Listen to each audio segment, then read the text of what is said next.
നമ്മുടെ രക്ഷിതാവും കർത്താവുമായ യേശുക്രിസ്തുവിൻ്റെ പരിശുദ്ധ നാമം വാഴ്ത്തപ്പെടുമാറാകട്ടെ. പിന്നെയും നമുക്ക് ദൈവസന്നിധിയിൽ ഇങ്ങനെ ഒരുമിച്ച് കൂടുവാൻ കൃപാലുവായ ദൈവം തന്ന നല്ല അവസരത്തിനായി ഞാൻ ദൈവത്തെ സ്തുതിക്കുകയാണ്. കഴിഞ്ഞ 1-2 ആഴ്ച എനിക്ക് നിങ്ങളുടെ നടുവിൽ സംസാരിക്കുവാനായിട്ട് കഴിഞ്ഞില്ല. മറ്റ് ദൈവദാസന്മാർ നമ്മുടെ നടുവിൽ കടന്നു വന്ന് ദൈവവചനത്തിൽ നിന്ന് സംസാരിച്ചു. ഇന്ന് നമ്മൾ വചനത്തിലൂടെ മുൻപോട്ട് പോകുമ്പോൾ നമ്മൾ ഒരുമിച്ച് കൂടിയ അവസാനത്തെ 2 മെസ്സേജിൻ്റെ തുടർച്ച എന്നോണമാണ് ഞാൻ ഇന്ന് സംസാരിച്ച് മുന്നോട്ട് പോകുന്നത്. അതായത് ഇത്തിരി കുലങ്കഷമായൊരു വിഷയത്തിലേക്കാണ് നമ്മൾ പറഞ്ഞു കൊണ്ടുവന്നത്. 1.5 മാസത്തിലധികമായി നമ്മൾ ഈ രക്ഷാഭദ്രതയുമായി ബന്ധപ്പെട്ട് പിന്നെ അങ്ങനെ ഇത്യാദി കാര്യങ്ങളൊക്കെ നമ്മൾ സംസാരിച്ചു. അങ്ങനെ പല കാര്യങ്ങൾ സംസാരിച്ച് മുൻപോട്ട് വന്ന് ഒടുക്കം വിശുദ്ധന്മാരുടെ ശരീരം സമർപ്പിതമാണ്, അതുകൊണ്ട് അതിൽ ബാഹ്യാലങ്കാരങ്ങൾക്ക് പ്രസക്തി ഉണ്ടോ, അതായത് എക്സ്റ്റേണൽ ഡെക്കറേഷൻസിന് പ്രസക്തി ഉണ്ടോ എന്നുള്ള നിലയിലാണ് കഴിഞ്ഞ 1-2 ആഴ്ചയായിട്ട് നമ്മൾ കൂടിയപ്പോൾ സംസാരിച്ചത്. അപ്പോൾ അതിൽ കുറച്ച് കാര്യങ്ങൾ കൂടെ പറഞ്ഞ് മുൻപോട്ട് പോകണമെന്നുണ്ട്. ആ 2 മെസ്സേജിലും നമ്മൾ ഊന്നൽ കൊടുത്ത വിഷയം എന്ന് പറയുന്നത് ബാഹ്യാലങ്കാരത്തിനൊന്നുമല്ല. നമ്മൾ ഊന്നൽ കൊടുത്തത് കാൽവറിയിലെ ക്രൂശിനാണ്. ആ മെസ്സേജുകൾ കേൾക്കുന്ന ആളുകൾക്ക് ഒരുപക്ഷെ അങ്ങനെ ഒരു ചിന്ത വരാം, ഈ പാസ്റ്റർ ഇങ്ങനെ ഈ ആഭരണധാരണവുമായി ബന്ധപ്പെട്ടുള്ള കാര്യങ്ങളൊക്കെയാണ് പറയുന്നത്, പുള്ളി അത് സ്ഥാപിക്കാനായിട്ട് പരിശ്രമിക്കുകയാണ്, അങ്ങനെയാണ് ഇങ്ങനെയാണെന്നൊക്കെ ആദ്യമായി നമ്മളെ കേൾക്കുന്നവർക്ക് ചിലപ്പോൾ തോന്നാം. എന്നാൽ ദൈവവചനത്തെ സ്നേഹിക്കുകയും വചനത്തിൻ്റെ ആഴങ്ങളെ കാംക്ഷിക്കുകയും ചെയ്യുന്നവരെ സംബന്ധിച്ച് അവരുടെ കൺമുമ്പിൽ അങ്ങനെയുള്ള കാര്യങ്ങൾക്കൊന്നും അല്ല പ്രസക്തി. അവരുടെ കൺമുമ്പിൽ ജ്വലിച്ചു നിൽക്കുന്നൊരു യാഗപീഠമാണുള്ളത്, കാൽവറിയിലെ ബലിപീഠം. ആ ബലിപീഠത്തിലേക്ക് സൂക്ഷിച്ചു നോക്കുമ്പോൾ നമ്മുടെ വീണ്ടെടുപ്പുകാരനെയാണ് കാണുന്നത്. അങ്ങനെ കുറേ കാര്യങ്ങൾ നമ്മൾ സംസാരിച്ചു അവിടെ. ആ കാര്യങ്ങളൊക്കെ സംസാരിച്ച് അതിനോടനുബന്ധിച്ചാണ് ഈ കാര്യങ്ങളെല്ലാം പറഞ്ഞത്. അതായത് ഈ ബാഹ്യാലങ്കാരങ്ങൾ അഥവാ ആഭരണധാരണം എന്ന വിഷയമൊക്കെ നമ്മൾ വളരെ ഗൗരവമായി ചിന്തിക്കുകയായിരുന്നു. രക്ഷയും ഈ കാര്യങ്ങളുമായിട്ട് ഒരു ബന്ധവും ഇല്ല എന്നുള്ളത് നമ്മൾ വചനത്തിൽ നിന്ന് സമർത്ഥിക്കുകയായിരുന്നു. രക്ഷ കുഞ്ഞാടിൻ്റെ ദാനമാണ്, അത് അൺകണ്ടീഷണലാണ്, അത് സൗജന്യമായി ലഭിക്കുന്നതാണ്. അങ്ങനെ സൗജന്യമായി രക്ഷിക്കപ്പെട്ട് നാം ദൈവരാജ്യത്തിലേക്ക് പ്രവേശിച്ച മനുഷ്യരാണ്. അങ്ങനെ കടന്നു വന്ന നമ്മൾ വചനത്തിൻ്റെ ആഴങ്ങൾ ഗ്രഹിച്ചുകൊണ്ടാണ് ഈ വിഷയങ്ങളൊക്കെ പറഞ്ഞത്. അതായത് രക്ഷയോടനുബന്ധിച്ച് തൊട്ട് ചേർന്ന് നമ്മൾ കണ്ടെത്തിയ കാര്യം വിശ്വാസ സ്നാനമാണ്. വിശ്വാസ സ്നാനത്തിലേക്ക് വരുമ്പോൾ ഒരു സമർപ്പിത ജീവിതത്തിൻ്റെ ആരംഭമാണ് അവിടെ കുറിക്കുന്നത്. അപ്പോൾ 2 കാര്യങ്ങൾ നമ്മൾ കണ്ടു. രക്ഷയിൽ നമ്മൾ രക്ഷിതാവിനെ കണ്ടെത്തി. വിശ്വാസ സ്നാനത്തോടുള്ള ബന്ധത്തിൽ നമ്മുടെ സമർപ്പിത ജീവിതം ഏൽപ്പിച്ചു കൊടുക്കുമ്പോൾ ക്രിസ്തുവിൻ്റെ കർത്തൃത്വത്തെ നമ്മൾ അംഗീകരിച്ചുകൊണ്ട് അനുദിന ക്രൂശ് എടുത്തുകൊണ്ട് നമ്മൾ കർത്താവ് ഒരുക്കുന്ന പാതയിലൂടെ മുൻപോട്ട് പോവുക എന്നുള്ള ആ ഒരു തലത്തിലേക്ക് എത്തുകയാണ്. അങ്ങനെ ഈ 2 കാര്യങ്ങൾ വിശുദ്ധന്മാരുടെ മുമ്പാകെ നമ്മൾ കൊണ്ടുവന്നു. ഞാൻ ഇന്ന് ഒരു വാത്സല്യ സഹോദരിയുമായിട്ട് കുറേയധികം സമയം സംസാരിച്ചു. തൻ്റെ ചില നിരീക്ഷണങ്ങൾ താൻ എന്നോട് പറഞ്ഞത്, ഈ പറയപ്പെട്ട മെസ്സേജുകൾ 3-4 മെസ്സേജുകൾ താനെ കേട്ടെന്ന് പറഞ്ഞു. അതായത് ഒരു 1.5 മാസമായി കേട്ട് തുടങ്ങിയിട്ട്. അപ്പോൾ ഈ പറയപ്പെട്ട മെസ്സേജുകളൊക്കെ കേട്ടപ്പോൾ നാട്ടിൽ താൻ ആയിരുന്ന ആ ഒരു സാഹചര്യത്തിലോ വിദേശത്ത് ഇപ്പോൾ ആയിരിക്കുന്ന ആ ഒരു സാഹചര്യത്തിലോ ഒന്നും ഇങ്ങനെ രക്ഷയും സ്നാനവും ചേർത്ത് വെച്ച് ഇതിൻ്റെ ആഴങ്ങൾ അങ്ങനെ പഠിപ്പിച്ചതായിട്ട് ഓർക്കുന്നില്ല, കേട്ടിട്ടില്ല എന്ന് പറഞ്ഞു. അപ്പോൾ ഇത് വളരെ ഡെപ്തുള്ളൊരു വിഷയമാണ്.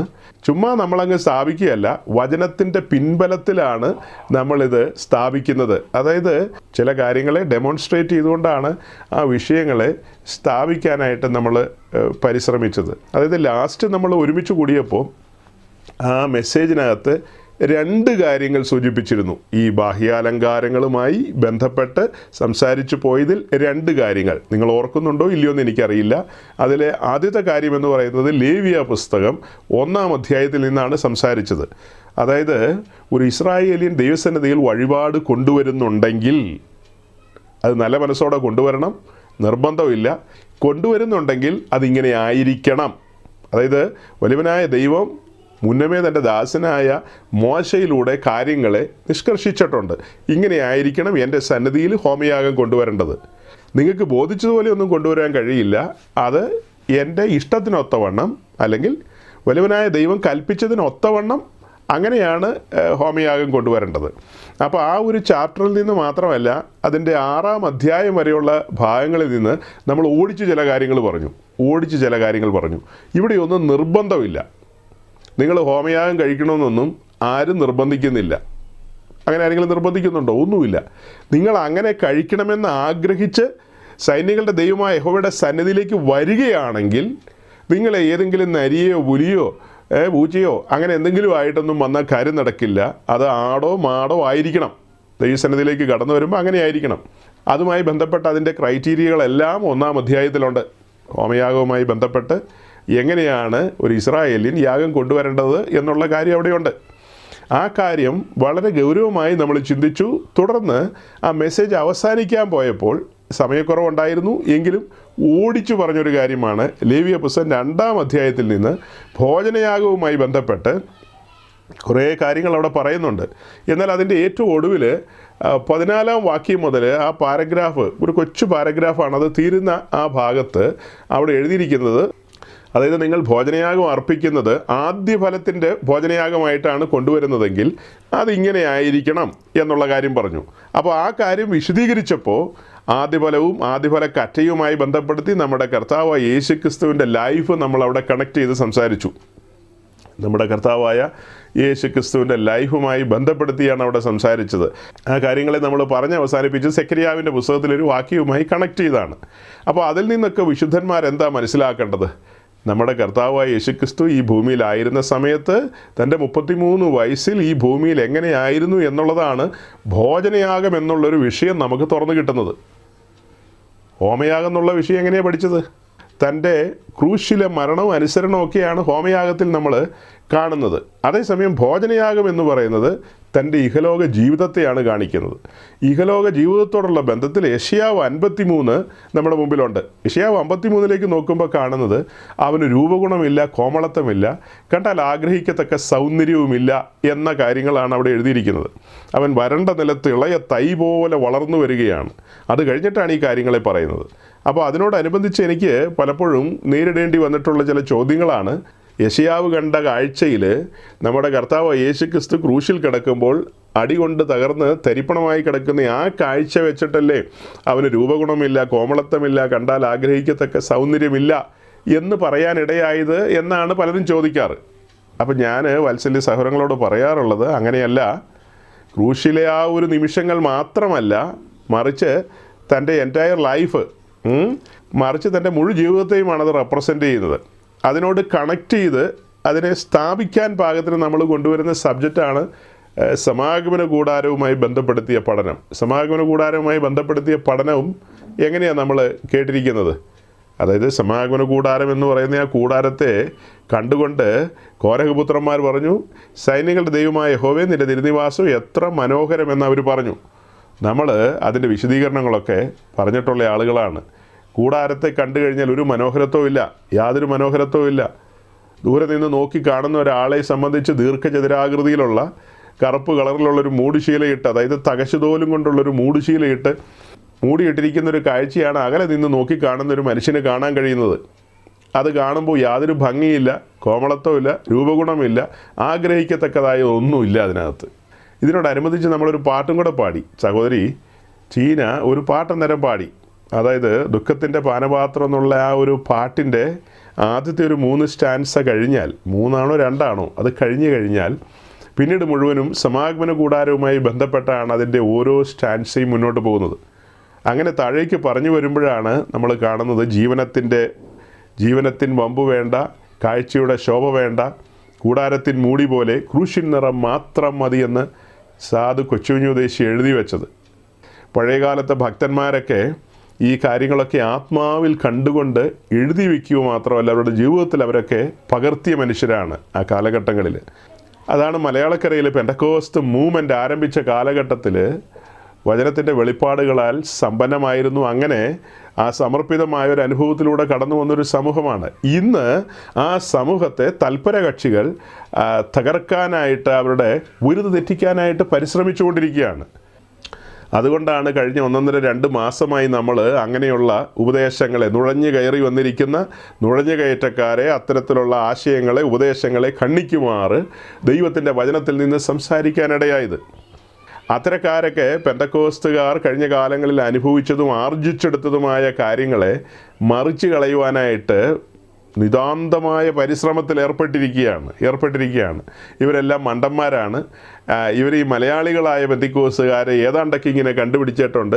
അവർ കണ്ടുപിടിച്ച് അവരുടെ കണ്ടുപിടുത്തവുമായിട്ട് ഭൂതലത്തിൽ എവിടെയെങ്കിലും പോകാൻ പറ്റുമോ, ലോകത്തിൽ എവിടെയെങ്കിലും പോയി ഇതൊക്കെ പറയാൻ പറ്റുമോ എന്നാണ് ചോദിക്കുന്നത്. നമ്മളീ പറഞ്ഞ കാര്യങ്ങളൊക്കെ ഭൂതലത്തിൽ എവിടെയെങ്കിലും പോയി പറയാൻ പറ്റുമെന്ന്. സായിപ്പ് ഇതിനെക്കുറിച്ച് പറഞ്ഞിട്ടില്ലെന്ന്. സായിപ്പ് പറഞ്ഞോ ഇല്ലയോ എന്നുള്ളതല്ല, കണ്ണു തുറന്നേ, സായിപ്പ് പറഞ്ഞോ ഇല്ലയോ എന്നുള്ളതല്ല, കണ്ണു തുറന്ന് നോക്കുക. ഈ കാണുന്നത് കാൽവറിയിലെ ക്രൂശാണ്, ബലിപീഠം. ഈ ബലിപീഠത്തെ മുൻനിർത്തിക്കൊണ്ട് ഒരു പച്ച മലയാളിയാണ് നിങ്ങളോട് സംസാരിച്ചത്. പച്ച മലയാളി, 22 കാരറ്റ് പവൻമാറ്റ് മലയാളിയാണ് സംസാരിച്ചത്, ഇപ്പോൾ സംസാരിച്ചുകൊണ്ടിരിക്കുന്നത്. സായിപ്പ് പറഞ്ഞാലാണോ ഇതിന് ആധികാരികത ഉണ്ടാകുകയുള്ളൂ? സായിപ്പ് പറയണോ? ഒരു മലയാളിയാണ് സംസാരിക്കുന്നത്. കൃപ പ്രാപിച്ചിട്ടാണ് സംസാരിക്കുന്നത്. അഭിഷേകത്തിൽ നിന്നാണ് സംസാരിക്കുന്നത്. നിങ്ങളുടെ കണ്ണിൻ്റെ മുമ്പിൽ വരച്ചു വെച്ച് തരിക. എന്താ വരയ്ക്കുന്നത്? കാൽവറിയിലെ ബലിപീഠം. ഒരുവൻ്റെ തിരുമേനി ഉടയ്ക്കപ്പെട്ട് തകർക്കപ്പെട്ട് കിടക്കുന്ന കാഴ്ചയാണ് കണ്ണിൻ്റെ മുമ്പിൽ കൊണ്ടുവരുന്നത്. സൂക്ഷിച്ച് നോക്കുക ബലിപീഠത്തിലേക്ക്. എന്താ കാണുന്നത്? എനിക്ക് പകരക്കാരനായ ഒരുവൻ അവിടെ തകർക്കപ്പെട്ട് കിടക്കുന്നു. എൻ്റെ മേൽ വരേണ്ട ശിക്ഷാവിധി അവൻ്റെ മേൽ വന്നു. ഉയരത്തിലെ കോപാഗ്നി അവൻ്റെ മേൽ വന്നു. ഇപ്പോൾ യെശയ്യാ പ്രവാചകൻ കണ്ട കാര്യം പറഞ്ഞില്ലേ? അവനെ കണ്ടാൽ തകർത്ത് കളഞ്ഞു. ആ ബലിപീഠത്തിലെ കാഴ്ച എന്തൊരു കാഴ്ചയാണത്! ആ ശരീരം എന്നെ വീണ്ടെടുക്കുവാൻ വേണ്ടിയാണ് തകർത്തത്, തച്ചുടയ്ക്കപ്പെട്ടത്. അടുത്ത പടി ദൈവത്തിൻ്റെ പരിശുദ്ധാത്മാവ് എന്നോട് ചോദിക്കുക, നിന്റെ ശരീരം ഇതുപോലെ സമർപ്പിക്കുമോ ഇല്ലയോ എന്ന്. തോക്കൊന്നും ചൂണ്ടിയിട്ടല്ലെന്നേ ചോദിക്കുന്നത്. തോക്ക് ചൂണ്ടിയിട്ടൊന്നുമല്ല. എന്നെ രക്ഷിച്ചവനോട് എനിക്ക് ചേരണമെന്നുള്ള വാഞ്ച എൻ്റെ ഉള്ളിൽ വന്നു കഴിഞ്ഞു. ഈ ബലിപീഠത്തിൻ്റെ കാഴ്ചകൾ, ക്രൂശിൻ്റെ ദർശനം എന്നെ സമൂലമായി ഉടച്ചു, എന്നെ മാറ്റിമറിച്ചു. ഞാനിപ്പോൾ നമ്മുടെ ശിരസ്കനായി ആ ക്രൂശിൻ്റെ മുമ്പാകെ നിൽക്കുമ്പോൾ ആത്മാവ് മന്ത്രിക്കുന്ന എന്താ? രക്ഷിച്ചവനോട് ചേരണം. ജയകരമായൊരു ക്രിസ്തീയ ജീവിതം നയിക്കണമെങ്കിൽ ക്രിസ്തുവിനോട് ചേർന്നേ ഒക്കൂ, ക്രിസ്തുവിനെ ധരിച്ചേ ഒക്കൂ. അപ്പം നമ്മളതിന് സമ്മതം മൂളിയിട്ട് മാത്രം കാര്യമില്ല. അടുത്തപടി നമ്മോട് പറയുന്നത് എന്താ? തിരക്ക് കൂട്ടണ്ട, ഇരുന്ന് നമുക്ക് കണക്ക് കൂട്ടി നോക്കാം. അങ്ങനെ ഇരുന്ന് കണക്ക് കൂട്ടി നോക്കുമ്പോൾ ഒരു വിശുദ്ധ ജീവിതമാണ് നയിക്കേണ്ടത്, അല്ലേ? ഒരു സമർപ്പിത ജീവിതത്തിലേക്ക് വരണം. തീരാധാരത്തിൽ ഒപ്പിടണം. ഇനി ഞാൻ എനിക്കായി ജീവിക്കുന്നില്ല, എനിക്ക് വേണ്ടി മരിച്ചുയർത്തവനായിട്ട് ജീവിക്കുമെന്ന ആ ഒരു തീരുമാനത്തിൽ, ആ ഒരു സമർപ്പണത്തിലേക്ക് ഞാൻ വരികയാണ്. ഒരു സായിപ്പ് പറഞ്ഞാലാണോ നിങ്ങൾ അംഗീകരിക്കുകയുള്ളൂ? ഒരു മലയാളി ഇതൊന്നും പറഞ്ഞാൽ അംഗീകരിക്കില്ല. അത് ഭയങ്കര തമാശയാണല്ലോ. നിങ്ങളുടെ കണ്ണിൻ്റെ മുമ്പിലല്ലേ വാത്സല്യ സഹോദരങ്ങളെ കാര്യങ്ങളെ കൊണ്ടുവരുന്നത്. വളരെ ക്ലിയർ ആയിട്ടല്ലേ 2 ആഴ്ച നിങ്ങളോട് സംസാരിച്ചത്. രക്ഷയും ആഭരണധാരണവുമായി ഒരു ബന്ധമില്ലെന്ന്. രക്ഷയും ആഭരണധാരണവുമായിട്ട് എന്നാ ബന്ധം? ഒരു ബന്ധമില്ല. ഈ ആഭരണധാരണം എന്നുള്ള വാക്ക് മാത്രം ഞാൻ ഉപയോഗിക്കുന്നത് എന്താ? ഇവിടുത്തെ സോക്കോൾഡ് പെന്തിക്കോസുകാർ ഒന്ന് പറഞ്ഞ് രണ്ടിന് സ്വർണം എന്നൊക്കെ പറഞ്ഞുകൊണ്ട് വരും. എന്നാ സ്വർണം? സ്വർണത്തോട് ദൈവത്തിന് വല്ല ദേഷ്യമുണ്ടോ? ഒന്ന് പറഞ്ഞ് രണ്ടിന് സ്വർണത്തിൻ്റെ കഥയായിട്ടാണ് തന്നെ. സ്വർണത്തോടൊന്നും നമ്മുടെ ദൈവത്തിന് ഒരു വിരോധമില്ല. നമ്മളുടെ ശരീരം പർവ്വതത്തിലെ മാതൃക പ്രകാരം ഒരുക്കപ്പെടേണ്ടതാണ്. ഇത് ത്രിയേകനാം ദൈവത്തിൻ്റെ വാസസ്ഥലമാണ്, തൻ്റെ നിവാസമാണ്, കുഞ്ഞുകളിയല്ല. എന്തിനാ ഈ ടാബർനാക്കളൊക്കെ പഠിപ്പിക്കുന്നത്? തമാശയ്ക്കാ? വലിയവനായ ദൈവം ആദ്യമായി തൻ്റെ സൃഷ്ടിയായ മനുഷ്യരുടെ നടുവിൽ വസിക്കാൻ ഇറങ്ങി വന്ന ഇടമാണ് സമാഗമന കൂടാരം. ഇസ്രായേൽ പാളയത്തിൻ്റെ ഒത്ത നടുവിൽ ദൈവത്തിൻ്റെ കൂടാരമായ സമാഗമന കൂടാരമുണ്ട്.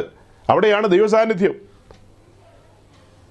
അതിലേക്കുള്ള ഒരുക്കം എന്തൊരു ഒരുക്കമാണ്! പുറപ്പാട് 25-ാം അധ്യായത്തിലല്ലേ തുടങ്ങുന്നത് അതിൻ്റെ നിർമ്മിതി. 40-ാം അധ്യായത്തിലാണ് ദൈവസാന്നിധ്യം ഇറങ്ങുന്നത്. 25-ാം അധ്യായത്തിൽ അതിനെക്കുറിച്ച് നമ്മൾ പറയുമ്പോൾ അതിന് പുറകിൽ 19-ാം അധ്യായത്തിൽ ഇസ്രായേലിൻ്റെ നടുവിലേക്ക് സീനായി പർവ്വതത്തിൽ വലിയവനായ ദൈവം ഇറങ്ങി വരുന്നു. അങ്ങനെ അല്പനേരത്തേക്ക് ഇറങ്ങി വരുന്നതിന് അവരെത്ര ദിവസമാണ് അലക്കും കുളിയുമായിട്ട് ശുദ്ധീകരണത്തോടെ പർവ്വതത്തിൻ്റെ അടിവാരത്തിൽ കാത്തുനിന്നത്. പർവ്വതത്തിലേക്ക് ഒരു മനുഷ്യർക്കും അടുക്കാൻ കഴിഞ്ഞില്ല. മോശയ്ക്ക് മാത്രമാണ് പർവ്വതത്തിലേക്ക് അടുക്കാൻ കഴിഞ്ഞത്. ഭയാനകമായ കാഴ്ചയായിരുന്നു അതെല്ലാം. മനുഷ്യചരിത്രത്തിൽ ഇന്നുവരെ ആരും കണ്ടിട്ടില്ലാത്ത കാഴ്ചയാണ്. സീനായി പർവ്വതം നിന്ന് വിറച്ചത് കണ്ടില്ലേ? എന്തായിരുന്നു അവിടെ മുഴങ്ങിയ സ്വരം?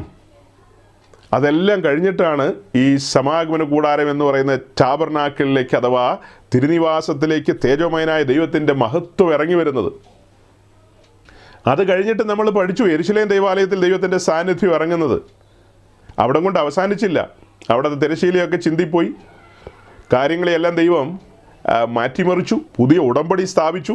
മാളികമുറിയിൽ മഹത്വം ഇറങ്ങി വരുന്ന ആ വരവും നമ്മൾ ആത്മാവിൽ കണ്ടു.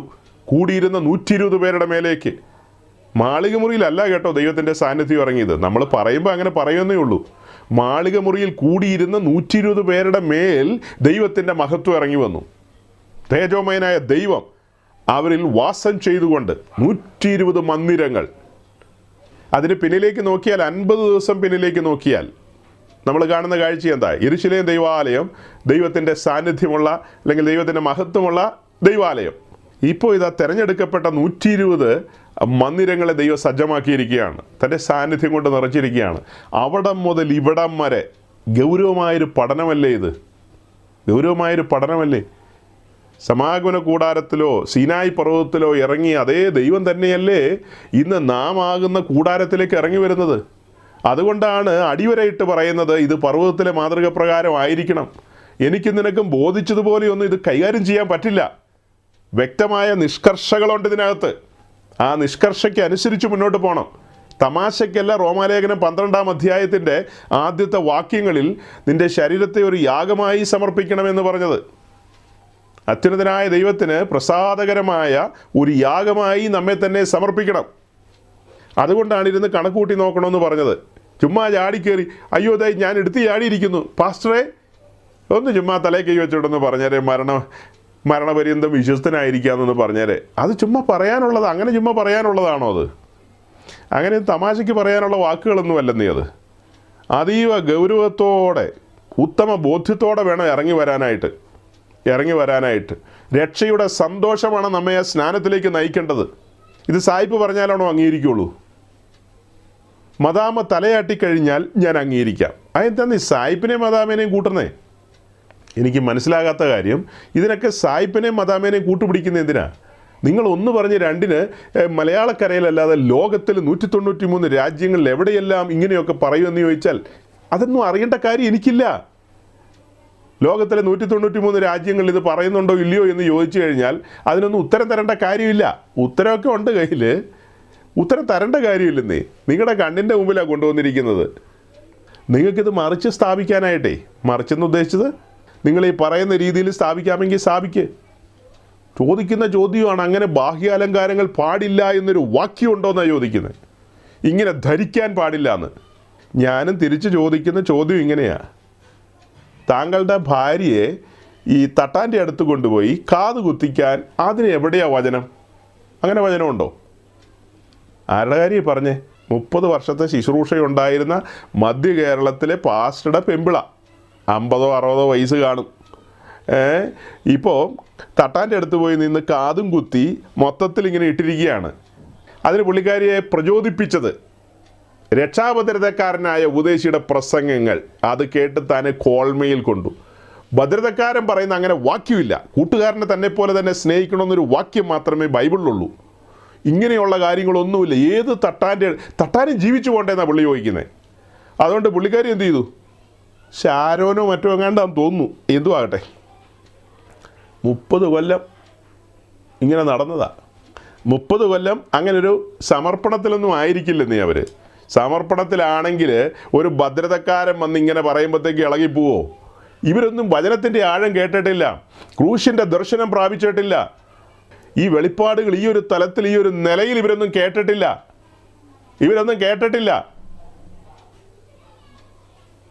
ശ്രദ്ധിച്ച് കേൾക്കണം. ഇവരൊന്നും കേട്ടിട്ടില്ല. 40 വർഷത്തെ ശുശ്രൂഷ പൂർത്തിയാക്കിയ പാസ്റ്ററും ഭാര്യയും കൂടെ വീട്ടിലിരുന്നു കൊണ്ട് ഇപ്പോൾ ടി വിയിൽ അല്ലെങ്കിൽ അവരുടെ സംവിധാനത്തിലൂടെ കാണുകയാണ് രക്ഷാഭദ്രതക്കാരനായവൻ്റെ പ്രസംഗം. IPC-കാരൻ പാസ്റ്ററും ഭാര്യയും മക്കളും ഇരുന്ന് കേൾക്കുകയാണ്. എന്താ കേൾക്കുന്നത്? ഭദ്രതക്കാരുടെ പ്രസംഗങ്ങളാണ് കേൾക്കുന്നത്. ഭദ്രതക്കാരുടെ പ്രസംഗങ്ങളാണ് കേൾക്കുന്നത്. കാൽവിനിസമാണ് കേട്ടുകൊണ്ടിരിക്കുന്നത്. തമാശ എന്നല്ലാതെ എന്താ പറയുക? ഇപ്പം 40 വർഷത്തെ ശുശ്രൂഷ എന്നൊക്കെ പറയുന്നത് എന്താ? നിങ്ങൾ കേട്ടില്ലേ, ഒരു പ്രായമുള്ള വയോധികനായ ഒരു പാസ്റ്റർ, പറവൂരുകാരൻ, ഒരു ചാനലിൽ പോയിരുന്ന് പറഞ്ഞില്ലേ, യാക്കോബയിലേക്ക് മടങ്ങിപ്പോകാനൊരു ആഗ്രഹം ഉണ്ടായിരുന്നു. അങ്ങനെ എങ്ങാണ്ട് ചാനലുകാരൻ ചോദിച്ചു, ഇൻ്റർവ്യൂക്കാരൻ ചോദിച്ചപ്പോൾ പുള്ളി എന്താ പറഞ്ഞത്? പുള്ളി അതിനെ എതിർക്കുമെന്നാണ് ഞാൻ വിചാരിച്ചത്. പക്ഷെ പുള്ളി ചാടിക്കേറി എന്താ പറഞ്ഞത്? യെസ്, പോയാൽ കൊള്ളാമെന്നുണ്ടെന്നുള്ള രീതിയിലാണ് പറഞ്ഞത്. നോക്കണം, നമ്മളുടെ ഈ ശുശ്രൂഷകരെന്നൊക്കെ പറഞ്ഞ് നടക്കുന്ന ആളുകളിൽ വലിയ പങ്കിന് ഈ വെളിപ്പാടുകൾ ലഭിക്കുന്നില്ല. പണ്ടെങ്ങോ അറിഞ്ഞതോ കേട്ടതോ ആയ കാര്യങ്ങൾ വെച്ചിട്ട് ഉന്തിത്തള്ളിക്കൊണ്ട് പോകുന്നു. കൊടുങ്കാറ്റ് പോലെയാണ് ഭദ്രതക്കാരൊക്കെ വന്നിരിക്കുന്നത്. ഇവിടുത്തെ പെന്തക്കോസ്റ്റ് സമൂഹത്തിൽ നിന്നാണ് ആളുകളെ പിടിച്ചുകൊണ്ട് പോകുന്നത്. 30 വർഷത്തെ ശുശ്രൂഷയുള്ള പാസ്റ്ററുടെ ഭാര്യ തട്ടാൻ്റെ അടുക്ക പോയി കാതു കുത്തുക എന്നൊക്കെ പറഞ്ഞു കഴിഞ്ഞാൽ നിങ്ങൾ ചിന്തിക്കേ. മറ്റൊരു പാസ്റ്ററുടെ മകൾ ബാംഗ്ലൂരിലുള്ളത് ജന്മനാ പെന്തിക്കോസിലുള്ളതാണ്. ഈ ക്ലാസിക്കൽ പെന്തിക്കോസിലെ ഒരു പാസ്റ്ററുടെ മകളാണ്. താനിപ്പോൾ ഈ ഭദ്രതക്കാരുടെ പ്രസംഗവും ഇതൊക്കെ കേട്ടിട്ട് ആവേശഭരിതയായി തൻ്റെ മകൾക്ക് കാത് കുത്താനായിട്ട് പോയി. കാതും കുത്തി, എല്ലാം കുത്തി, എല്ലാം ഇട്ടു, മിടുക്കിയായി. എനിക്ക് മനസ്സിലാകാത്തത്, ഈ സഹോദരിയല്ലേ ആദ്യം കാത് കുത്തേണ്ടത്, എന്നിട്ടല്ലേ തൻ്റെ മകൾക്ക് കാത് കുത്താനായിട്ട് കൊണ്ടുപോകേണ്ടത്? അല്ലെങ്കിൽ അമ്മയും മോളും കൂടെ അല്ലേ പോകേണ്ടത്? അമ്മ ഇതുവരെ കുത്തിയിട്ടില്ല, കാത് കുത്തിയിട്ടില്ല. കുത്താതെ ബാക്കിയൊക്കെ എടുത്തിട്ടിട്ടുണ്ട്. മോളെ കാതും കുത്തിച്ച് എല്ലാം ചെയ്തിട്ടുണ്ട്. ഇതൊക്കെ എങ്ങനെയാണ് ഇപ്പോൾ സംഭവിക്കുന്നതെന്നറിയാവോ? ഇതൊക്കെ ഈ രക്ഷാഭദ്രതക്കാരനായ പുള്ളിയുടെ ടീച്ചിങ്ങിലൂടെ വ്യാപകമായിട്ട് സ്പ്രെഡായിക്കൊണ്ടിരിക്കുകയാണ്. വ്യാപകമായിട്ട് ഒത്തിരി ആളുകളുമായിട്ട് ഞാനിങ്ങനെ സംസാരിക്കുകയായിരുന്നു. ഈ ആളുകളിൽ നിന്നൊക്കെ എനിക്ക് ലഭിക്കപ്പെട്ട ഫീഡ്ബാക്കുകളാണ്. നമുക്കൊന്നും ചെയ്യാനില്ല സഹോദരങ്ങളെ. നമുക്ക് നമ്മുടെ ഈ കൂട്ടത്തിൽ നമ്മുടെ സഹോദരങ്ങളെ ബുദ്ധി ഉപദേശിച്ചുകൊണ്ട് പോവാം. ഈ മെസ്സേജൊക്കെ റെക്കോർഡ് ചെയ്യുന്നതുകൊണ്ട് യൂട്യൂബിലൊക്കെ ഇടാം. ആരെങ്കിലും താല്പര്യമുണ്ടെങ്കിൽ കേൾക്കട്ടെ. താല്പര്യമുള്ളവർ കേട്ട് അവരറിഞ്ഞതായ സത്യത്തിൽ മുൻപോട്ട് പോകട്ടെ. അപ്പോൾ ഞാൻ എന്താ പറഞ്ഞു വരുന്നത്? കഴിഞ്ഞ 2 ആഴ്ചയും നമ്മൾ സീരിയസ് ആയി കണ്ട കാര്യമാണ് കാൽവറിയിലെ ബലിപീഠം, ക്രൂശ്. ആ ക്രൂശിൻ്റെ ദർശനമാണ് ഒരുവനെ മാറ്റിമറിക്കുന്നത്, അല്ലേ? ക്രൂശിൻ്റെ ദർശനമാണ് ഒരുവനെ മാറ്റിമറിക്കുന്നത്. തദനന്തരമാണ് ആ വ്യക്തി വിശ്വാസ സ്നാനത്തിന് ഇറങ്ങിത്തിരിക്കുന്നത്. അങ്ങനെ വിശ്വാസ സ്നാനത്തിന് ഇറങ്ങിത്തിരിക്കുന്ന വ്യക്തി ആ സമ്പൂർണമായൊരു സമർപ്പണത്തിലേക്ക് വരികയാണ്, ധീരാധാരത്തിൽ ഒപ്പിടുകയാണ്. ഇനി ഞാൻ എനിക്കായി ജീവിക്കുന്നില്ല എന്നുള്ള ആ ഒരു തലത്തിലേക്ക് എത്തുകയാണ്. അപ്പം ഈ 2 കാര്യങ്ങളുമായി ചേർത്ത് വെച്ച് നമ്മൾ പറഞ്ഞു, ആഭരണവും രക്ഷയുമായിട്ടൊരു ബന്ധമില്ല. രക്ഷിക്കപ്പെട്ടവൻ വിശ്വാസ സ്നാനത്തിനിറങ്ങുമ്പോൾ സമർപ്പിത ജീവിതത്തിലേക്ക് വരുമ്പോഴാണ് ഈ കാര്യങ്ങളൊക്കെ പറയുന്നത്. നമ്മളുടെ ശരീരം പ്രസാദകരമായൊരു യാഗമായിട്ട് കൊണ്ടുവരേണ്ടതുണ്ട്. അതിനായിട്ട് ഈ പറയപ്പെട്ട നിലയിൽ സജ്ജമായി വരണം. അങ്ങനെയാണ് ചെയ്യേണ്ടതെന്നുള്ള കാര്യങ്ങളൊക്കെയാണ് പറയുന്നത്. അതിനിടയ്ക്ക് ഞാൻ പറഞ്ഞൊരു കാര്യം വിട്ടുപോയി. ഈ കഴിഞ്ഞ ദിവസങ്ങളിൽ സാമൂഹ്യ മാധ്യമങ്ങളിലൂടെയൊക്കെ ഈ ഭദ്രതക്കാരുടെ, ഈ രക്ഷാഭദ്രതക്കാരായവരുടെ ആ വിഷയങ്ങളൊക്കെ ഇങ്ങനെ കുലങ്കഷമായി ചർച്ചയൊക്കെ ചെയ്യപ്പെട്ടത് ഞാൻ പറഞ്ഞല്ലോ. ഞാൻ ഞെട്ടിപ്പോയൊരു കാര്യം, ഇവരൊക്കെയായി ബന്ധപ്പെട്ട ആളുകൾ സാമൂഹ്യ മാധ്യമങ്ങളിലൊക്കെ കുറിക്കുന്ന കുറിപ്പുകൾ, അതുപോലെ ഇവരൊക്കെ തന്നെ ഇതിനൊക്കെ മറുപടി പറയുന്ന കാര്യങ്ങളൊക്കെ കേട്ടപ്പോൾ അവരുടെ പ്രധാനപ്പെട്ട ആളുകൾ പറയുന്നത്, അതായത് ഒരു വ്യക്തി ഒരിക്കൽ രക്ഷിക്കപ്പെട്ട് കഴിഞ്ഞാൽ അഥവാ മാനസാന്തരപ്പെട്ട് കഴിഞ്ഞാൽ പിന്നെ അനുദിന ജീവിതത്തിൽ മാനസാന്തരത്തിൻ്റെ ആവശ്യമില്ലെന്നുള്ള നിലയിലാണ് പറയുന്നത്. പിന്നെ അനുദിന ജീവിതത്തിൽ മാനസാന്തരത്തിൻ്റെയോ അനുതാപത്തിൻ്റെയോ ഒന്നും ഒരാവശ്യമില്ല. അത് ഒരിക്കൽ രക്ഷിക്കപ്പെട്ട് കഴിഞ്ഞാൽ പിന്നെ ഓക്കെയായി. നമ്മുടെ അനുദിന ജീവിതത്തിൽ നമുക്ക് തെറ്റുകുറ്റങ്ങളോ മിസ്റ്റേക്കുകളോ കാര്യങ്ങളോ ഒക്കെ സംഭവിക്കുന്നില്ലേ എന്നുള്ള ചോദ്യത്തിന് അവർ പറയുന്നത്, രക്ഷിക്കപ്പെട്ടതാണെങ്കിൽ ഒരിക്കലും അങ്ങനെ സംഭവിക്കില്ലെന്നാണ് പറയുന്നത്. രക്ഷിക്കപ്പെട്ടവരുടെ ജീവിതത്തിൽ ഒരിക്കലും ഒരു മിസ്റ്റേക്കോ ഒരു കാര്യമോ സംഭവിക്കില്ലെന്ന്. ചിരിച്ച് മണ്ണ് തപ്പുക അല്ലാതെ എന്ത് ചെയ്യാൻ പറ്റും? 30 വർഷം ശുശ്രൂഷയുള്ള പാസ്റ്ററും ഭാര്യയും കൂടെ കാതുകുത്താൻ പോയത് ഇങ്ങനെയുള്ള പാർട്ടികളുടെ അടുത്തേക്കാണ്. 40 വർഷം ശുശ്രൂഷിച്ച പാസ്റ്ററും ഭാര്യയും കൂടെ കാലുമേ കാലും കയറ്റി വെച്ചിരുന്ന് കേൾക്കുന്നത് ഇങ്ങനെയുള്ള ആളുകളുടെ പ്രസംഗങ്ങളാണ്. എന്തുമാത്രം സഹോദരീ സഹോദരന്മാരാണെന്നറിയാവോ? വിദേശത്തും സ്വദേശത്തും ഒക്കെ ഇതൊക്കെ കേട്ട് സങ്കടം വരിക. സഹോദരങ്ങളെ, ഒരിക്കൽ സുവിശേഷം നമ്മുടെ കാതുകളിൽ വന്ന് അലച്ചു. ആ സുവിശേഷം നമ്മെ അടിമുടി ഉലച്ചെന്ന് നമ്മൾ പറഞ്ഞല്ലോ. ആ സുവിശേഷ കേൾവിയിലൂടെയാണ് നമുക്ക് പാപബോധം ഉളവായത്. ഒന്നും കൂടെ പുറകോട്ട് പോയി പറഞ്ഞാലോ, അതായത് യോഹന്നാൻ്റെ സുവിശേഷം 6:44 ഞാൻ ഉദ്ദേശിക്കുന്നത്. എൻ്റെ പിതാവിനാൽ ആകർഷിക്കപ്പെട്ടിട്ടല്ലാതെ ആർക്കും എൻ്റെ അടുക്കൽ വരുവാൻ കഴിയില്ലെന്ന് നമ്മുടെ കർത്താവ് പറഞ്ഞ വാക്യം. അതായത് പിതാവായ ദൈവം ഈ ഭൂമിയിലെ സകല പാപികളെ ആകർഷിക്കുകയാണ്. ഞാനിവിടെ കാൽവിനിസത്തിനൊരു ബദൽ പറയാം കേട്ടോ. ഞാൻ കുറേ കാര്യങ്ങൾ നോട്ട് ചെയ്ത് വെച്ചിട്ടുണ്ട് കാൽവിനിസവുമായി ബന്ധപ്പെട്ട് പറയാനായിട്ട്. സമയം എങ്ങനെ ലഭിക്കുന്നു അതിനനുസരിച്ച് നമുക്ക് മുൻപോട്ട് പോകാം. ഇപ്പോൾ തന്നെ ഈ യോഹന്നാൻ 6:44 വെച്ചിട്ട് തന്നെ ഞാൻ പറയുകയാണ്, അതായത് വലുവനായ ദൈവം തൻ്റെ സൃഷ്ടിയായ സകല മനുഷ്യരെയും ക്രൂശിങ്കിലേക്ക് ആകർഷിക്കുകയാണ്. വാക്യം ഓർത്തെ, എൻ്റെ പിതാവിനാൽ ആകർഷിക്കപ്പെട്ടിട്ടല്ലാതെ ആർക്കും എൻ്റെ അടുക്കൽ എന്ന് പറഞ്ഞാൽ എവിടെയാ? ക്രൂശിങ്കിലേക്കാണ് പിതാവ് ആകർഷിക്കുന്നത്, അല്ലാതെ വേറെ എങ്ങോട്ടും അല്ല ആകർഷിക്കുന്നത്. ക്രൂശിങ്കിലേക്കാണ് ആകർഷിക്കുന്നത്. അങ്ങനെ എല്ലാവരെയും ആകർഷിക്കുന്നുണ്ടെങ്കിലും എല്ലാവരും ആകർഷണ വലയത്തിൽ നിൽക്കുന്നില്ല. വലിയ പങ്കും വികർഷിച്ചു പോവുകയാണ് പതിവ്. ആ ആകർഷണ വലയത്തിൽപ്പെട്ട് ക്രൂശിൻ്റെ അടുക്കിലേക്ക് വന്ന് ക്രൂശിൻ്റെ ദർശനം പ്രാപിക്കുന്നവർ വളരെ കുറച്ചേ ഉണ്ടാകുകയുള്ളൂ. അവിടെ എന്ത് സംഭവിച്ചെന്നാണ് നമ്മൾ പഠിപ്പിക്കുന്നത്, അല്ലെ നമ്മൾ പഠിച്ചത്? അങ്ങനെ പിതാവിനാൽ ആകർഷിക്കപ്പെട്ടു വരുന്ന പാപിയെ പരിശുദ്ധാത്മാവ് പാപത്തെക്കുറിച്ചും നീതിയെക്കുറിച്ചും ന്യായവിധിയെക്കുറിച്ചും ബോധം വരുത്തുകയാണ്. അങ്ങനെ ബോധം വന്ന വ്യക്തി ക്രൂശിൻ്റെ ദർശനപ്രകാരം അല്പം മുമ്പ് പറഞ്ഞ കാര്യങ്ങൾ, കണ്ട കാഴ്ചകൾ, ആ കാഴ്ചകളിൻ പ്രകാരം ആ വ്യക്തി അവിടെ സറണ്ടർ ചെയ്യപ്പെടുകയാണ്, ഏൽപ്പിച്ചു കൊടുക്കുകയാണ്. അല്ലേ? തൻ്റെ ജീവിതം അടിമുടി മാറുകയാണ്. താനങ്ങനെ ഒരു സമർപ്പണത്തിലേക്ക് വരാനുണ്ടായ സാഹചര്യം എന്തെന്നാ പറഞ്ഞത്? പിതാവിനാൽ ആകർഷിക്കപ്പെട്ടു. അടുത്തപടി എന്താ പറഞ്ഞത്? പരിശുദ്ധാത്മാവ് പാപബോധം കൊടുത്തെന്ന്. അങ്ങനെ ചുമ്മാ അങ്ങ് പാപബോധം കൊടുക്കുകയല്ല. അങ്ങനെ ആകർഷിച്ചു കൊണ്ടുവന്ന വ്യക്തി കേൾക്കുന്നത് എന്താ? സുവിശേഷമാണ്, സത്യസുവിശേഷമാണ്. സ്വർഗത്തിൽ നിന്ന് അയച്ച പരിശുദ്ധാത്മാവിനാൽ സുവിശേഷം അറിയിക്കുന്നവർ സുവിശേഷം എന്ന കലപ്പ കൊണ്ട് ആ പാപിയായ മനുഷ്യൻ്റെ ഹൃദയത്തെ ഉഴുതുമറിക്കുകയാണ്. പാപത്തിൻ്റെ വേരുകളൊക്കെ പൊട്ടിച്ചുകൊണ്ട് ഉഴുതുമറിക്കപ്പെട്ടൊരു ഹൃദയവുമായി താൻ അവിടെ നിൽക്കുമ്പോൾ അവിടെയാണ് അവന് പാപത്തെക്കുറിച്ച് ബോധം വന്നത്. തൻ്റെ പിതാവ് ആദമാണെന്ന് തിരിച്ചറിഞ്ഞത്, തോട്ടത്തിൽ സംഭവിച്ച വീഴ്ചയെക്കുറിച്ച് മനസ്സിലാക്കുന്നത്, ദൈവത്തിൻ്റെ നീതിയെക്കുറിച്ച് തിരിച്ചറിയുന്നത്. ആ നീതിയിൽ ഞാൻ ശിക്ഷിക്കപ്പെടുകയല്ലാതെ വേറെ മാർഗമില്ല, എല്ലാ മനുഷ്യരും ശിക്ഷിക്കപ്പെട്ടേ തീരൂ എന്ന ബോധ്യം നമുക്ക് ലഭിക്കുകയാണ്. അവിടെയാണ് ന്യായവിധിയുടെ ആഴം നമ്മൾ കണ്ണാലെ കാണുന്നത്. നമ്മുടെ മേൽ വരണ്ട ആ ന്യായവിധി, ഭയാനകമായ ന്യായവിധി, പകരക്കാരൻ്റെ മേൽ വന്ന കാഴ്ച. അവിടെ കുറേ കാര്യങ്ങൾ സംഭവിച്ചു. നാം സുവിശേഷം കേട്ടു. ക്രൂശിക്കപ്പെട്ടവനെ ക്രിസ്തുവിനെ കണ്ണിൻ്റെ മുമ്പിൽ ലഭിക്കുകയാണ്. അല്ലേ? അഭിഷിക്തന്മാരെന്താ പറഞ്ഞത്? കാറ് തരാം, വീട് തരാമെന്നാണോ പറഞ്ഞത്? പനി മാറ്റാമെന്നാണോ പറഞ്ഞത്? അവർ നമ്മുടെ നേരെ കൈ ചൂണ്ടിക്കൊണ്ട് പറഞ്ഞു, നീ ഒരു പാപിയാണ്, നിന്റെ പിതാവ് ആദമാണ്, നിന്റെ തലയ്ക്ക് മീതെ ന്യായവിധിയുടെ വാള് തൂങ്ങുന്നുണ്ടെന്നാണ്.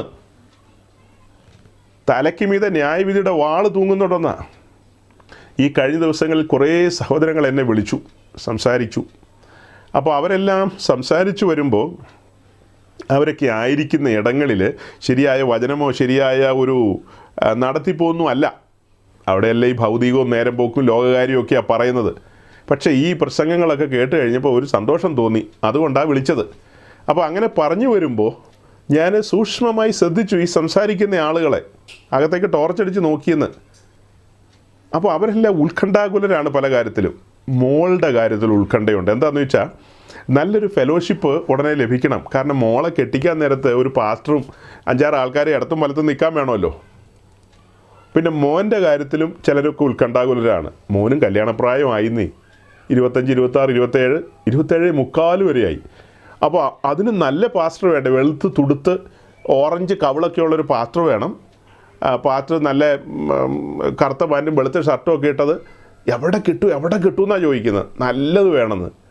ഞാൻ അത്ഭുതപ്പെടുന്നതല്ല, ഈ മനുഷ്യരുടെ കണ്ണിൻ്റെ മുമ്പിലാണ് കഴിഞ്ഞ 2 ആഴ്ചത്തെ മെസ്സേജിൽ ക്രൂശ് അതുപോലെ ആഴത്തിലാണ് വെളിപ്പെട്ട് നിൽക്കുന്നത്. ആ മെസ്സേജുകളിൽ ശക്തിയോടെ അഭിഷേകത്തോടെ ക്രൂശ് നമ്മൾ പ്രസംഗിച്ചിരുന്നു. ആ ക്രൂശിൻ്റെ ദർശനം അവരെ മാറ്റിമറിച്ചിട്ടില്ല.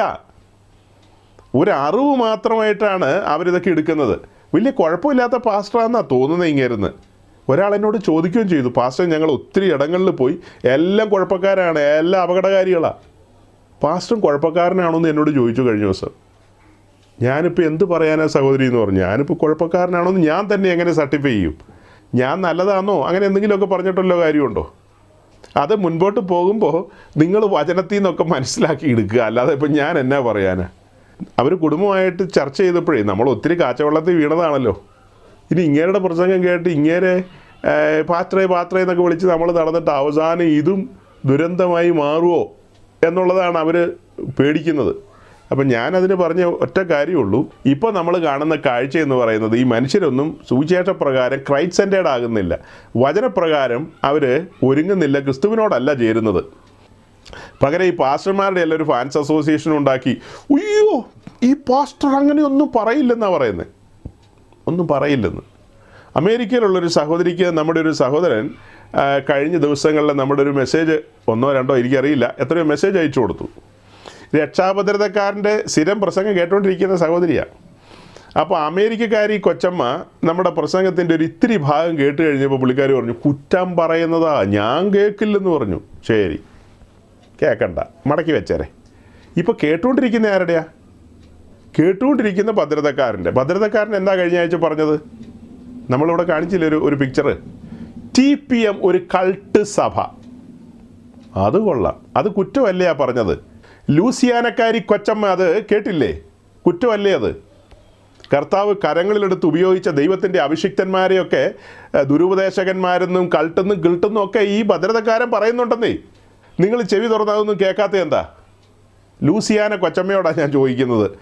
ലൂസിയാനയൊന്നും നമ്മളെ കേൾക്കില്ല, പിന്നെ ചുമ്മാ മെറിലാൻഡ് കൊച്ചമ്മയോ ടെക്സസ് കൊച്ചമ്മയോ ഒക്കെ വേണമെങ്കിൽ കേൾക്കട്ടെ, അല്ലാതെ ഇപ്പോൾ ലൂസിയാന പറഞ്ഞു ഞാൻ കേൾക്കില്ല എന്ന് പറഞ്ഞു, തീർത്ത് പറഞ്ഞു. അതുകൊണ്ട് നമുക്ക് ഭയങ്കര നഷ്ടം സംഭവിച്ചു സഹോദരങ്ങളെ, തീരാ നഷ്ടമായിരിക്കുന്നു. ലൂസിയാനയിലെ കൊച്ചമ്മ പ്രസംഗം കേട്ടില്ല എന്നോർത്ത് ആകാശം ഇടിഞ്ഞു വീഴുവോ? എന്താ ഈ മനുഷ്യർക്കൊക്കെ പറ്റിയത്?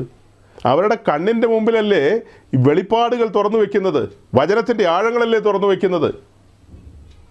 അവർ കേട്ടുകൊണ്ടിരിക്കുന്ന പുള്ളി പറയാണ് ഒരാൾക്ക് ഒരിക്കലേ മാനസാന്തരം ഉള്ളൂ എന്ന്, പിന്നെ മാനസാന്തരം ഇല്ലെന്ന്. നമ്മളിപ്പോൾ പറഞ്ഞു കൊണ്ടുവന്നത് പിതാവ് ഒരു പാവിയെ ആകർഷിച്ചു കൊണ്ടുവരുന്ന ക്രൂശിങ്കിലേക്കാണ്.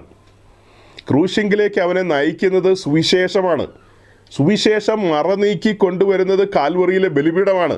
ക്രൂശിനെയാണ് മറനീക്കി കാണിക്കുന്നത്. പരിശുദ്ധാത്മാവ് വ്യക്തിക്ക് പാപബോധം കൊടുക്കുകയാണ്, അവൻ്റെ കണ്ണ് തുറന്ന് കൊണ്ടുവരികയാണ്. അങ്ങനെ അവൻ്റെ കണ്ണ് തുറന്ന് വരുമ്പോൾ അവൻ കാണുന്ന കാഴ്ചകളാണ് ഇത്രയും നേരം നമ്മൾ പറഞ്ഞത്. ഇത്രയും നേരമോ? ഈ കാണായ നാളുകൾ വർഷങ്ങളായിട്ട് നമ്മളതല്ലേ പറഞ്ഞുകൊണ്ടിരിക്കുന്നത്. അവിടെ അവനൊരു അനുതാപം ഉണ്ടായി, അവിടെ അവൻ മാനസാന്തരത്തിലേക്ക് വരികയാണ്, അല്ലേ? അവൻ രക്ഷകനെ കണ്ടെത്തുകയാണ്. അവിടെ അവൻ പാപം ഏറ്റുപറയുകയാണ്. Yes, I am a sinner, ഞാനൊരു പാപിയാണ്, എനിക്ക് പകരക്കാരനായി ക്രിസ്തു ക്രൂശിൽ ബലിയായി തീർന്നു, ഞാനത് അംഗീകരിക്കുന്നു. ആദ്യപടി എന്താ അംഗീകരിച്ചത്? ഞാൻ പാപിയാണെന്നുള്ളതാണ് അംഗീകരിക്കുന്നത്. അടുത്തപടിയോ? രക്ഷകനെ കണ്ടെത്തുകയാണ്. ആരാ കാണിച്ചു കൊടുക്കുന്നത് ഇതൊക്കെ? ഈ പാപിയാണെന്ന് സമ്മതിപ്പിക്കുന്നത് ആര് വഴിയാ? പരിശുദ്ധാത്മാവ് വഴിയാ. രക്ഷകനെ കണ്ടെത്തുന്നത് എങ്ങനെയാ? അതും പരിശുദ്ധാത്മാവ് വഴിയാ. ഈ രക്ഷകണ്യ പ്രവൃത്തിയിലേക്ക് നമ്മൾ ശ്രദ്ധിച്ചു നോക്കുമ്പോൾ എന്താ മനസ്സിലായത്? പിതാവ് ആകർഷിക്കുന്നു, പരിശുദ്ധാത്മാവ് പാപബോധം തരുന്നു, പുത്രൻ നമ്മളെ വീണ്ടെടുക്കുന്നു അഥവാ രക്ഷിക്കുന്നു, അല്ലെങ്കിൽ നമുക്ക് സ്വാതന്ത്ര്യം തരുന്നു, അല്ലേ? അല്ലെങ്കിൽ നമുക്ക് സ്വാതന്ത്ര്യം തരുന്നു. പുത്രൻ നമുക്ക് സ്വാതന്ത്ര്യം തരുന്നു. അവിടെ ഒരു മാനസാന്തരം സംഭവിച്ചു. ഈ കാണുന്ന പിക്ചർ സമാഗമന കൂടാരത്തിൻ്റെ പിക്ചറാണ്. ആദ്യമായിട്ടൊക്കെ കാണുന്ന ആളുകളെ സംബന്ധിച്ച് അവർക്ക് മനസ്സിലാവില്ലയോ എന്നൊന്നും എനിക്കറിയില്ല. അപ്പോൾ ശ്രദ്ധിക്കണം, അടുത്തപടി താമ്രത്തൊട്ടി കാണുന്നുണ്ട്. അത് പരിശുദ്ധാത്മാവുമായി ബന്ധപ്പെട്ട കാര്യങ്ങളാണ് നമ്മൾ എക്സ്പ്ലെയിൻ ചെയ്യുന്നത്. എന്നാൽ ഇപ്പോൾ വിശ്വാസ സ്നാനവുമായി ബന്ധപ്പെടുത്തി നമ്മളത് പറയും. അടുത്തപടി ആ വ്യക്തിയുടെ ജീവിതത്തിൽ വിശ്വാസ സ്നാനമാണ്. അടുത്തപടി അയാൾ വിശ്വാസ സ്നാനത്തിലൂടെ ക്രിസ്തുവിനോട് ചേരുകയാണ്, ഒരു ക്രിസ്തീയ ജീവിതം നയിക്കാൻ ആരംഭിക്കുകയാണ്. അദ്ദേഹം ദൈവരാജ്യത്തിലേക്കാണ് വന്നിരിക്കുന്നത്. ഈ വാതിൽ തുറന്ന് ഈ കോമ്പൗണ്ടിലേക്ക് കയറുക എന്ന് പറഞ്ഞാൽ ദൈവരാജ്യത്തിലേക്ക് പ്രവേശിച്ചു. അങ്ങനെ മുൻപോട്ട് പോകുന്ന ആ വ്യക്തിയുടെ ജീവിതത്തിൽ തെറ്റുകുറ്റങ്ങൾ സംഭവിക്കാം, മിസ്റ്റേക്കുകൾ സംഭവിക്കാം. അതിനെന്ത് ചെയ്യണം? അനുദിനം ദൈവത്തോട് ഏറ്റുപറഞ്ഞ് നമുക്ക് ക്രമീകരണം പ്രാപിക്കാം. കഴിഞ്ഞ ആഴ്ചത്തെ മെസ്സേജിൽ ആ ദൈവദാസൻ സൂചിപ്പിച്ചു കൊണ്ടുവന്ന കാര്യത്തെ മെസ്സേജ് കഴിഞ്ഞപ്പോൾ ഞാൻ എൻ്റെ നിലയിലും ഒരു 2-3 മിനിറ്റ് നിങ്ങളോട് സംസാരിച്ചു. അതായത് ഇപ്പോൾ കണ്ടതുപോലെ രക്ഷാനുഭവം പ്രാപിച്ച് വിശ്വാസ സ്നാനത്തിൽ ക്രിസ്തുവിനോട് ചേർന്ന് വിശുദ്ധന്മാരോടുള്ള ആ കൂട്ടായ്മയിൽ മുൻപോട്ട് പോകുന്ന ഒരു ഭക്തൻ അവൻ്റെ ജീവിതത്തിൽ ഏതെങ്കിലും കാര്യങ്ങൾ സംഭവിച്ചു കഴിഞ്ഞാൽ സംഭവിക്കാനുള്ള സാധ്യതകളാണ് എഫേസ് ലേഖനം, കൊലോസ്യ ലേഖനം, ഫിലിപ്പി ലേഖനമൊക്കെ പഠിക്കുമ്പോൾ നമുക്ക് കാണാം. അങ്ങനെയൊക്കെ സംഭവിക്കാം. കോപിച്ചാൽ പാപം ചെയ്യരുതെന്ന് എഴുതിയിട്ടുണ്ട്. അത് ആർക്ക് എഴുതിയത്? എഫെസോസിലെ വിശുദ്ധന്മാർക്ക്. അങ്ങനെ ആ കോപം കടന്നു വന്നു കഴിഞ്ഞാൽ സൂര്യൻ അസ്തമിക്കുമ്പോൾ അതിന് ക്രമീകരണം വരുത്തണം. സൂര്യൻ അസ്തമിക്കുമ്പോൾ ക്രമീകരണം വരുത്താതെ ആ ഉഗ്രകോപത്തിൽ അങ്ങനെ തന്നെ ഇരിക്കുകയാണെങ്കിൽ അടുത്ത ദിവസം അത് എന്തായിട്ട് മാറും? കോപം ക്രോധമായിട്ടങ്ങ് മാറും. അതായത് നിങ്ങൾ ഒരു കുപ്പി വെള്ളം ഫ്രീസറിലേക്ക് എടുത്തു വെച്ചു, താഴെയല്ല അങ്ങ് മുകളിൽ ഫ്രീസറിലേക്ക് എടുത്തു വെച്ചു. ഇന്ന് രാവിലെ എടുത്തു വെച്ചു എന്നൊന്ന് കുടിക്കോ. അടുത്ത ദിവസം രാവിലെ നോക്കുമ്പോൾ ആ ഒരു കുപ്പി വെള്ളം ഐസ് പോലെയായി. ഇതുപോലെയാണ് കോപം ഫ്രീസറിൽ കയറ്റി കഴിഞ്ഞാൽ അത് ക്രോധമായിട്ട് മാറും. പിന്നെ അത് വേറെ പലതുമായിട്ട് മാറും, പലതുമായിട്ട് പരിണമിക്കും. അപ്പോൾ അതുകൊണ്ടാണ് ദൈവത്തിൻ്റെ പരിശുദ്ധാത്മാവ് ബുദ്ധി ഉപദേശിക്കുന്നത് ക്രമീകരണം വരുത്തുക. അപ്പോൾ അങ്ങനെ സംഭവിക്കുമെന്ന് ചോദിച്ചാൽ നിശ്ചയമായി സംഭവിക്കും. അപ്പം ഭദ്രതക്കാരങ്ങനെയല്ലോ പറയുന്നതെന്ന് ചോദിച്ചാൽ ഭദ്രതക്കാർക്ക് വെളിപ്പെട്ടിട്ടില്ലെന്നേ ഈ സത്യവചനമൊന്നും. ഭദ്രതക്കാർ ഏതോ മുക്കിലും മൂലയിൽ നിന്നൊക്കെ നിന്ന് എന്തോ പറയുന്നതേ ഉള്ളൂ. വളരെ ആധികാരികമായിട്ടാണ് നമ്മൾ പറയുന്നത്. എന്താ പറയുന്നത്? ഒരു വ്യക്തി രക്ഷിക്കപ്പെടുക എന്ന് പറഞ്ഞാൽ അവൻ്റെ ആത്മാവിൻ്റെ വീണ്ടെടുപ്പാണ് സാധിപ്പിക്കുന്നത്. അവൻ്റെ ദേഹി അഥവാ ബോഡി സോൾ പെൻഡിങ്ങിലാണ്. അവൻ്റെ ദേഹത്തിൻ്റെ അഥവാ ശരീരത്തിൻ്റെ വീണ്ടെടുപ്പ് കാഹളം ധരിക്കുമ്പോഴാണ് പൂർത്തിയാകുന്നത്. അപ്പോൾ ദേഹിയിൽ ഇപ്പോൾ പണികൾ നടന്നുകൊണ്ടിരിക്കുകയാണ്. അതുമായി ബന്ധപ്പെട്ടാണ് റോമാലേഖനത്തിൽ എഴുതിയിരിക്കുന്നത്, നമ്മെ നീതീകരിച്ചവൻ അനുദിന ജീവിതത്തിൽ വിശുദ്ധീകരിച്ചുകൊണ്ടിരിക്കുന്നു, സാങ്ക്ടിഫിക്കേഷനിലൂടെ നടത്തിക്കൊണ്ടിരിക്കുന്നു. അനുദിന ജീവിതത്തിൽ എന്ത് ചെയ്തുകൊണ്ടിരിക്കുക? വിശുദ്ധീകരണത്തിലൂടെ നടത്തിക്കൊണ്ടിരിക്കുകയാണ്. അങ്ങനെ നമ്മൾ മുൻപോട്ട് പോവുകയാണ്. അതിൻ്റെ അന്തമാണ് തേജസ്കരണം എന്ന് പറയുന്നത്. നമുക്കെല്ലാം അറിയാവുന്ന കാര്യമാണ്. അപ്പം ഞാൻ പറഞ്ഞത്, ഒരിക്കൽ നമ്മൾ മാനസാന്തരപ്പെട്ട് ഇങ്ങനെ ഒരു ക്രമീകരണത്തിലേക്ക് വന്ന് വിശുദ്ധ ജീവിതം നയിച്ചു പോകുമ്പോൾ സ്വാഭാവികമായി നമ്മുടെ ജീവിതത്തിൽ ഈ പറഞ്ഞ കാര്യങ്ങളൊക്കെ സംഭവിക്കാൻ സാധ്യതയുണ്ടെന്ന് ഞാൻ പറഞ്ഞല്ലോ. അതിൻ്റെ കാരണം എന്താ? നമ്മുടെ ദേഹിയുടെ വീണ്ടെടുപ്പ് പൂർത്തീകരിക്കപ്പെട്ടിട്ടില്ല. ആ കാരണത്താൽ രക്ഷിക്കപ്പെട്ട നമ്മിൽ ജഡമുണ്ട്, ഫ്ലഷ് ജഡമുണ്ട്. വീണുപോയ സ്വഭാവം നമ്മിലുണ്ട്, ആദാമ്യ പ്രകൃതി നമ്മിലുണ്ട്, കാർണൽ നേച്ചർ നമ്മിലുണ്ട്. അല്ലാതെ നമ്മളാരും രക്ഷിക്കപ്പെട്ടപ്പോൾ മാലാഖിയൊന്നും ആയിട്ടില്ല സഹോദരങ്ങളെ. എനിക്ക് പരിചയമുള്ളൊരു സഹോദരൻ UK ആളാണ്. അദ്ദേഹം ഒരു പെന്തക്കോസ്ത് കൂട്ടായ്മയിൽ നല്ല നിലയിൽ പോയിക്കൊണ്ടിരുന്ന മനുഷ്യനാണ്. എന്നാൽ ഈ ഭദ്രതക്കാരുടെ കൂട്ടത്തിൽ ഇപ്പോൾ അകപ്പെട്ടു എന്നുള്ളത് ഞാൻ കുറച്ച് നാളുകൾക്ക് മുമ്പാണ് അറിഞ്ഞത്. അദ്ദേഹം സാമൂഹ്യ മാധ്യമങ്ങളിൽ നിശിതമായാണ് വന്ന് ഫയർ ചെയ്തുകൊണ്ടിരിക്കുന്നത്. രക്ഷിക്കപ്പെട്ട വ്യക്തിക്ക് ഒരു മിസ്റ്റേക്കും വരില്ല രക്ഷിക്കപ്പെട്ടതാണെങ്കിൽ. അതുകൊണ്ടൊരു മാനസാന്തരത്തിൻ്റെ ആവശ്യം ഇനി ഇല്ലെന്നാണ് പറയുന്നത്. ഇവരൊക്കെ എന്തുമാത്രം തെറ്റിപ്പോയെന്ന് ചിന്തിച്ച് നോക്കുക. നാം രക്ഷിക്കപ്പെടുക എന്ന് പറഞ്ഞാൽ നമ്മുടെ ആത്മാവിൻ്റെ വീണ്ടെടുപ്പാണ് ഇപ്പോൾ സാധിപ്പിച്ചിരിക്കുന്നത്. ദേഹി പെൻഡിങ് ആണ്. അതിന് പാപത്തെക്കുറിച്ച് പ്രസംഗിച്ചപ്പോൾ അന്ന് പറഞ്ഞ ഒരു ഉദാഹരണം ഓർക്കുന്നുണ്ടോ? കേട്ടിട്ടുള്ളവർക്കറിയാം. അതായത് വളരെ മനോഹരമായൊരു വീട്, വെളുത്ത ടൈൽസ് ഇട്ടിരിക്കുന്നു. അവിടെ ചെളിയിൽ കിടന്ന് ഉരുണ്ട് മറിഞ്ഞ ഒരു പന്നി, ആ പന്നി ഇതിനകത്ത് കിടക്കുക. ആ പന്നി കിടക്കുമ്പോൾ അവിടുത്തെ അവസ്ഥ ഒന്ന് ആലോചിച്ച് നോക്കുക. ആ പന്നിയെ നമുക്ക് പാപത്തോട് ചിത്രീകരിക്കാം. നാം സുവിശേഷം കേട്ടുകൊണ്ടിരുന്നപ്പോൾ നമുക്ക് പാപബോധം വന്നെന്ന് പറഞ്ഞല്ലോ. നാം അനുതാപത്തോടെ രക്ഷകൻ്റെ മുഖത്തേക്ക് നോക്കുമ്പോൾ രക്ഷകൻ നമ്മെ ആ പാപത്തിൻ്റെ പടുകുഴിയിൽ നിന്ന് കോരിയെടുത്ത് രക്ഷിച്ച കാര്യം പറഞ്ഞു. ആ തത്സമയം ആ രക്ഷ നമ്മിൽ സംഭവിക്കുന്ന ആ സമയം പാപം പുറത്തുപോയി. തൽസ്ഥാനത്തേക്കാണ് പരിശുദ്ധാത്മാവ് കടന്നു വരുന്നത്. അതിനാണ് ഞാൻ പറഞ്ഞത്, ഈ ചളിയിൽ കിടന്ന് ഉരുണ്ട പന്നി അത് പുറത്തേക്ക് പോയി. അത് പുറത്തേക്ക് പോയെങ്കിലും അത് നടന്നുപോയ കാൽപ്പാടുകൾ അവിടെയുണ്ട്. ആ നടന്നുപോയ കാൽപ്പാടുകൾ, അതാണ് നാം രക്ഷിക്കപ്പെട്ട് വന്നെന്ന് പറഞ്ഞാലും നമ്മിൽ കാർണൽ നേച്ചറുകളുണ്ട്. ജഡം നമ്മിൽ വസിക്കുകയാണ്. അതുകൊണ്ടാണ് ഭക്തന്മാർ വിലാപസ്വരം പുറപ്പെടുവിക്കുന്നത്. റോമാലേഖനം 7-ാം അധ്യായത്തിലേക്ക് നോക്കി, അയ്യോ ഞാൻ അരിഷ്ട മനുഷ്യനെന്ന് അവർ വിളിക്കുന്നത് എന്താ അല്ലേ? അയ്യോ ഞാൻ അരിഷ്ട മനുഷ്യൻ എന്നല്ലേ അവർ പറയുന്നത്? ഞാനോ ജഡമയൻ എന്നൊക്കെ പറയുകയാണ്. രക്ഷിക്കപ്പെട്ട വ്യക്തികൾ പാപികളല്ല, പക്ഷെ നമ്മിൽ ജഡമുണ്ട്. നമുക്ക് ജഡത്തെ അനുസരിച്ചും ജീവിക്കാം, ആത്മാവിനെ അനുസരിച്ചും ജീവിക്കാം. രണ്ട് രീതിയിൽ ജീവിക്കാം. രണ്ട് രീതിയിലല്ല, നമുക്ക് ജഡത്തെ അനുസരിച്ചും ജീവിക്കാം, അല്ല ആത്മാവിനെ അനുസരിച്ചും ജീവിക്കാം. ഇതിലേത് വേണം നമ്മളാണ് തീരുമാനിക്കുന്നത് അല്ലേ? നമുക്ക് നമ്മുടെ ഇഷ്ടത്തിനനുസരിച്ച് പോകാമെന്നേ. അതുകൊണ്ടാണ് റോമാലേഖനത്തിൽ എഴുതിയിരിക്കുന്ന ജഡത്തെ അനുസരിച്ച് നടന്നാൽ മരിക്കും നിശ്ചയമെന്ന്. എന്നാൽ ആത്മാവിനാൽ നടത്തപ്പെടുന്നുവെങ്കിൽ നമ്മൾ ആത്മാവിനാൽ തന്നെ ജഡത്തിൻ്റെ പ്രവൃത്തികളെ മരിപ്പിക്കും. അത് ഗലാത്യ ലേഖനവുമായിട്ട് ചേർത്ത് വെച്ച് ആവർത്തന പുസ്തകം 9-ാം അധ്യായമായിട്ടൊക്കെ ചേർത്ത് വെച്ച് ചില കാര്യങ്ങൾ പറയുമ്പോൾ നിങ്ങൾക്ക് മനസ്സിലാവും. പിന്നാലെ പറയാം, ഇപ്പോഴല്ല. അപ്പോൾ നമ്മിൽ ജഡം ഉണ്ടെന്നുള്ളതാണ് ഞാൻ പറഞ്ഞു വരുന്നത്.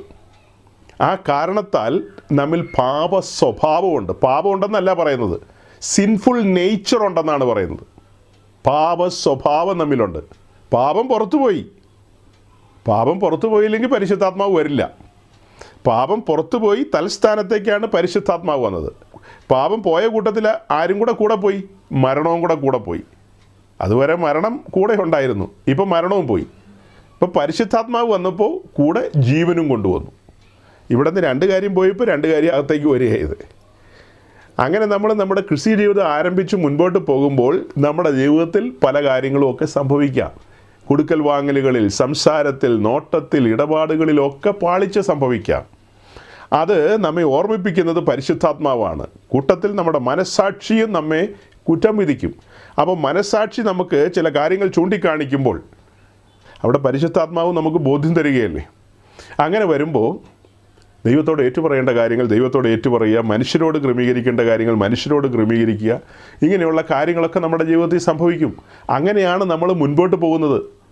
അല്ലാതെ ഒരിക്കലൊരു വ്യക്തി രക്ഷിക്കപ്പെട്ട് കഴിഞ്ഞാൽ പിന്നെ അവൻ മാലാഖയായി എന്നൊന്നും ബൈബിളിൽ പഠിപ്പിക്കുന്നില്ല. നാം കൃപയാലാണ് രക്ഷിക്കപ്പെട്ടത്, കൃപയാലാണ് മുൻപോട്ട് സഞ്ചരിക്കുന്നത്, അല്ലേ? നോക്കണം, നാം കൃപയാൽ രക്ഷിക്കപ്പെട്ടവരാണ്. ഈ ബലിപീഠത്തിൻ്റെ കാഴ്ച നിങ്ങളുടെ മുമ്പിൽ വെക്കുകയാണ്. അതായത് ക്രൂശിൻ്റെ ദർശനം. അവിടെയാണല്ലോ നമ്മൾ സറണ്ടർ ചെയ്തത്. അങ്ങനെ അവിടെ സറണ്ടർ ചെയ്യുക എന്ന് പറഞ്ഞു കഴിഞ്ഞാൽ സറണ്ടർ ചെയ്യപ്പെട്ടവർ അടുത്തപടി വിശ്വാസ സ്നാനത്തിന് ഇറങ്ങിയല്ലോ. ആ വിശ്വാസ സ്നാനത്തോടുള്ള ബന്ധത്തിൽ ദൈവരാജ്യത്തിൽ നമ്മൾ ജീവിക്കുമ്പോൾ, മുൻപോട്ട് പോകുമ്പോൾ, അല്ലെങ്കിൽ കർത്താവിനെ അനുഗമിക്കുക എന്ന് പറയുമ്പോൾ അവിടെ മുന്നമേ പറഞ്ഞ കാര്യമുണ്ട്. ഒരുവൻ എന്നെ അനുഗമിക്കാൻ ഇച്ഛിച്ചാൽ തന്നെത്താൻ ത്യജിച്ച് നാൾ തോറും ക്രൂശ് എടുക്കണം. തന്നെത്താൻ ത്യജിക്കുക എന്ന് പറഞ്ഞാൽ എന്താ അർത്ഥം? നമ്മുടെ സ്വയേച്ഛകളെയെല്ലാം ബലിപീഠത്തിലേക്ക് ഏൽപ്പിച്ചു കൊടുക്കുകയാണ്. നമ്മുടെ ആഗ്രഹങ്ങൾ, താല്പര്യങ്ങൾ, സ്വപ്നങ്ങൾ, ഹിതങ്ങളെല്ലാം ബലിപീഠത്തിലേക്ക് ഏൽപ്പിക്കുകയാണ്. ബലിപീഠത്തിൽ തീ കത്തുന്നുണ്ടെന്നേ, തീ കത്തുന്നുണ്ട്, അവിടെ ഏൽപ്പിച്ചു കൊടുക്കുകയാണ്. അനുദിനം ക്രൂശ് എടുക്കുക എന്ന് പറഞ്ഞാൽ മരക്കുരിച്ചെടുത്തുകൊണ്ട് നടക്കുക എന്നുള്ള അർത്ഥത്തിലല്ല പറയുന്നത്. നോക്കണം, ലോകത്തിലെ ക്രൈസ്തവ സമൂഹം, അതായത് കാത്തലിക്കും മറ്റ് ഓർത്തഡോക്സ് സമൂഹങ്ങളും ആംഗ്ലിക്കൻ സമൂഹങ്ങളും അതിനോടനുബന്ധിച്ചുള്ള ചില ചെറിയ ചെറിയ കൂട്ടങ്ങളുണ്ട്. ഇതെല്ലാം കൂടി വരുമ്പോൾ വലിയൊരു സമൂഹമാണ്. ആ വലിയ സമൂഹത്തിനും ഈ ലൂക്കോസിൻ്റെ സുവിശേഷത്തിലും മത്തായിലും ഒക്കെ എഴുതിയിരിക്കുന്ന ഈ വാക്യത്തിൻ്റെ അർത്ഥം അറിയില്ല. ഒരുവൻ എന്നെ അനുഗമിക്കാൻ ഇച്ഛിച്ചാൽ തന്നെത്താൻ ത്യജിച്ച് നാൾതോറും ക്രൂശ് എടുക്കണമെന്നുള്ളതിന് ഓക്കേ പിക്ചർ കൊടുത്തിട്ടൊന്നും കാര്യമില്ല. ആളുകളുടെ അകത്തേക്ക് കയറുന്നില്ല. അവർ ചോദിക്കുന്നത് എന്നതാ ഈ പ്രസംഗിക്കുന്നതെന്ന് ചോദിക്കുന്നത്.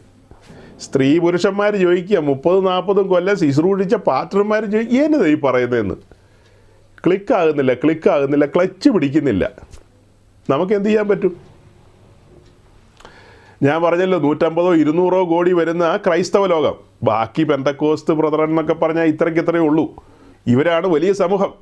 അവർക്ക് ഈ വാക്യത്തിൻ്റെ അർത്ഥം അറിയാൻ പാടില്ലാത്തതുകൊണ്ടാണ് അവർ മരക്കുരിശും പൊൻകുരിശും മാലയിൽ കെട്ടി തൂക്കി കഴുത്തയിലിട്ടിരിക്കുന്നത്. അവരുടെ മെത്രാന്മാർ ഒരു കുരിശ് ചുവന്ന തുണി താഴെ തൂക്കിയിട്ടിട്ട് ഒരു കുരിശും കൈ പിടിച്ചുകൊണ്ടാണ് അനുദിനം ക്രൂശുമായിട്ട് പോകുന്നത്. നമ്മളെ സംബന്ധിച്ച് ക്രൂശ് എന്ന് പറഞ്ഞാൽ മരക്കുരിശല്ല, പൊൻകുരിശല്ല. അതെന്താ കാണിക്കുന്നത്? അതൊരു യാഗപീഠമാണ്. യാഗപീഠം എന്ന് പറഞ്ഞാൽ പുതിയ നിയമത്തിൽ ഒരു അക്ഷരിക യാഗപീഠം ഉണ്ടോ? ഇല്ല. പിന്നെയോ യാഗപീഠം എന്താ വിളിച്ചു പറയുന്നത്? സമർപ്പിത ജീവിതത്തെയാണ് കാണിക്കുന്നത്. നമ്മെ രക്ഷയിലേക്ക് നയിച്ച ആ ബലിപീഠത്തിൽ തന്നെ നമ്മെ ചേർത്ത് കെട്ടുകയാണ്, നമ്മെ ഏൽപ്പിച്ചു കൊടുക്കുകയാണ്. അനുദിനം ക്രൂശ് എടുക്കുക എന്ന് പറഞ്ഞാൽ നാം ആ ക്രൂശിലേക്ക് നമ്മെ ചേർത്ത് കെട്ടി, അഥവാ യാഗപീഠത്തിലേക്ക് നമ്മെ ചേർത്ത് കെട്ടി സമർപ്പിത ജീവിതമാണ് കാണിക്കുന്നത്. എന്നാൽ ബഹുഭൂരിപക്ഷം ആളുകളും ഇങ്ങനെയുള്ള കാര്യങ്ങളൊന്നും ശ്രദ്ധിക്കാത്തതുകൊണ്ട്, കേൾക്കാത്തതുകൊണ്ട് വളരെ റെയറായിട്ടാണ് പെന്തിക്കോസ്തിൽ ഇങ്ങനെയുള്ള പ്രസംഗങ്ങൾ ഇപ്പോൾ കേൾക്കുന്നത്. ഇന്ന് എന്നോട് സംസാരിച്ച യൗവനക്കാരിയായ ആ സഹോദരി പറയുക, പാസ്റ്റർ, ഞാൻ ഈ പ്രസംഗമൊക്കെ കേട്ടപ്പോൾ എൻ്റെ മനസ്സിലൂടെ പോയൊരു കാര്യം, പാസ്റ്ററിൻ്റെ ഈ പ്രസംഗങ്ങളൊക്കെ ഇവിടുത്തെ പെന്തിക്കോസ്തുകാർ കേൾക്കുമോ? തനിക്ക് വലിയ സന്തോഷമായി. ഉപദേശ വിഷയങ്ങൾ, വചനത്തിൻ്റെ ആഴങ്ങൾ കേട്ടതിൻ്റെ ആ ആഹ്ലാദത്തിലാണ് താൻ എന്നെ കോണ്ടാക്ട് ചെയ്തത്? തൻ്റെ ഉള്ളിൽ വന്ന ആ ചോദ്യം എന്താ? ഈ പ്രസംഗങ്ങൾ ഈ പെന്തിക്കോസ്ത് കേൾക്കുമെന്ന്. കേൾക്കില്ല. കാരണം ഈ പെന്തിക്കോസിലെ ശുശ്രൂഷകർ അവരെ ഒരു പരുവത്തിലാക്കിയിട്ടിരിക്കുകയാണ്. അവരോട് കമ്പാഷനുള്ള ശുശ്രൂഷകർ അവരെ സ്നേഹിച്ചുകൊണ്ട്, ഇമോഷണലി പ്രസംഗിച്ചുകൊണ്ട്, അവരെ ആശ്വസിപ്പിച്ചുകൊണ്ടൊക്കെ ഇങ്ങനെ തലോടി കൊണ്ടു നടക്കുകയാണ്. തലോടി കൊണ്ടു കിടക്കുകയാണ്. അങ്ങനെ തലോടി കൊണ്ടു കിടക്കുന്നതിനിടയ്ക്കാണ് ഭദ്രതക്കാർ വല വീശുന്നത് അവിടെ എവിടെയൊക്കെ നിന്ന്. ഇങ്ങനെ ഒരു 50 എണ്ണത്തെ തലോടി കൊണ്ടു കിടക്കുന്നതിൽ 5 or 10 അവർ വലയിലിട്ട് കൊണ്ടുപോകും. ഈ പാസ്റ്റേഴ്സിൽ വലിയ പങ്കൊന്നും അറിയുന്നില്ല. ഇവിടെ നടക്കുന്ന ഈ വലിയ കോലാഹലങ്ങളൊന്നും പലരും അറിയുന്നില്ല. നമ്മളിതൊന്നും അറിയേണ്ട ആവശ്യമില്ലെന്ന് അവർ പറയുന്നത്. അവരുടെ ആടുകളെയാണ് അടിച്ചുകൊണ്ട് പോകുന്നത്. അവരുടെ ആടുകളെ അവരത് തിരിച്ചറിയുന്നില്ല.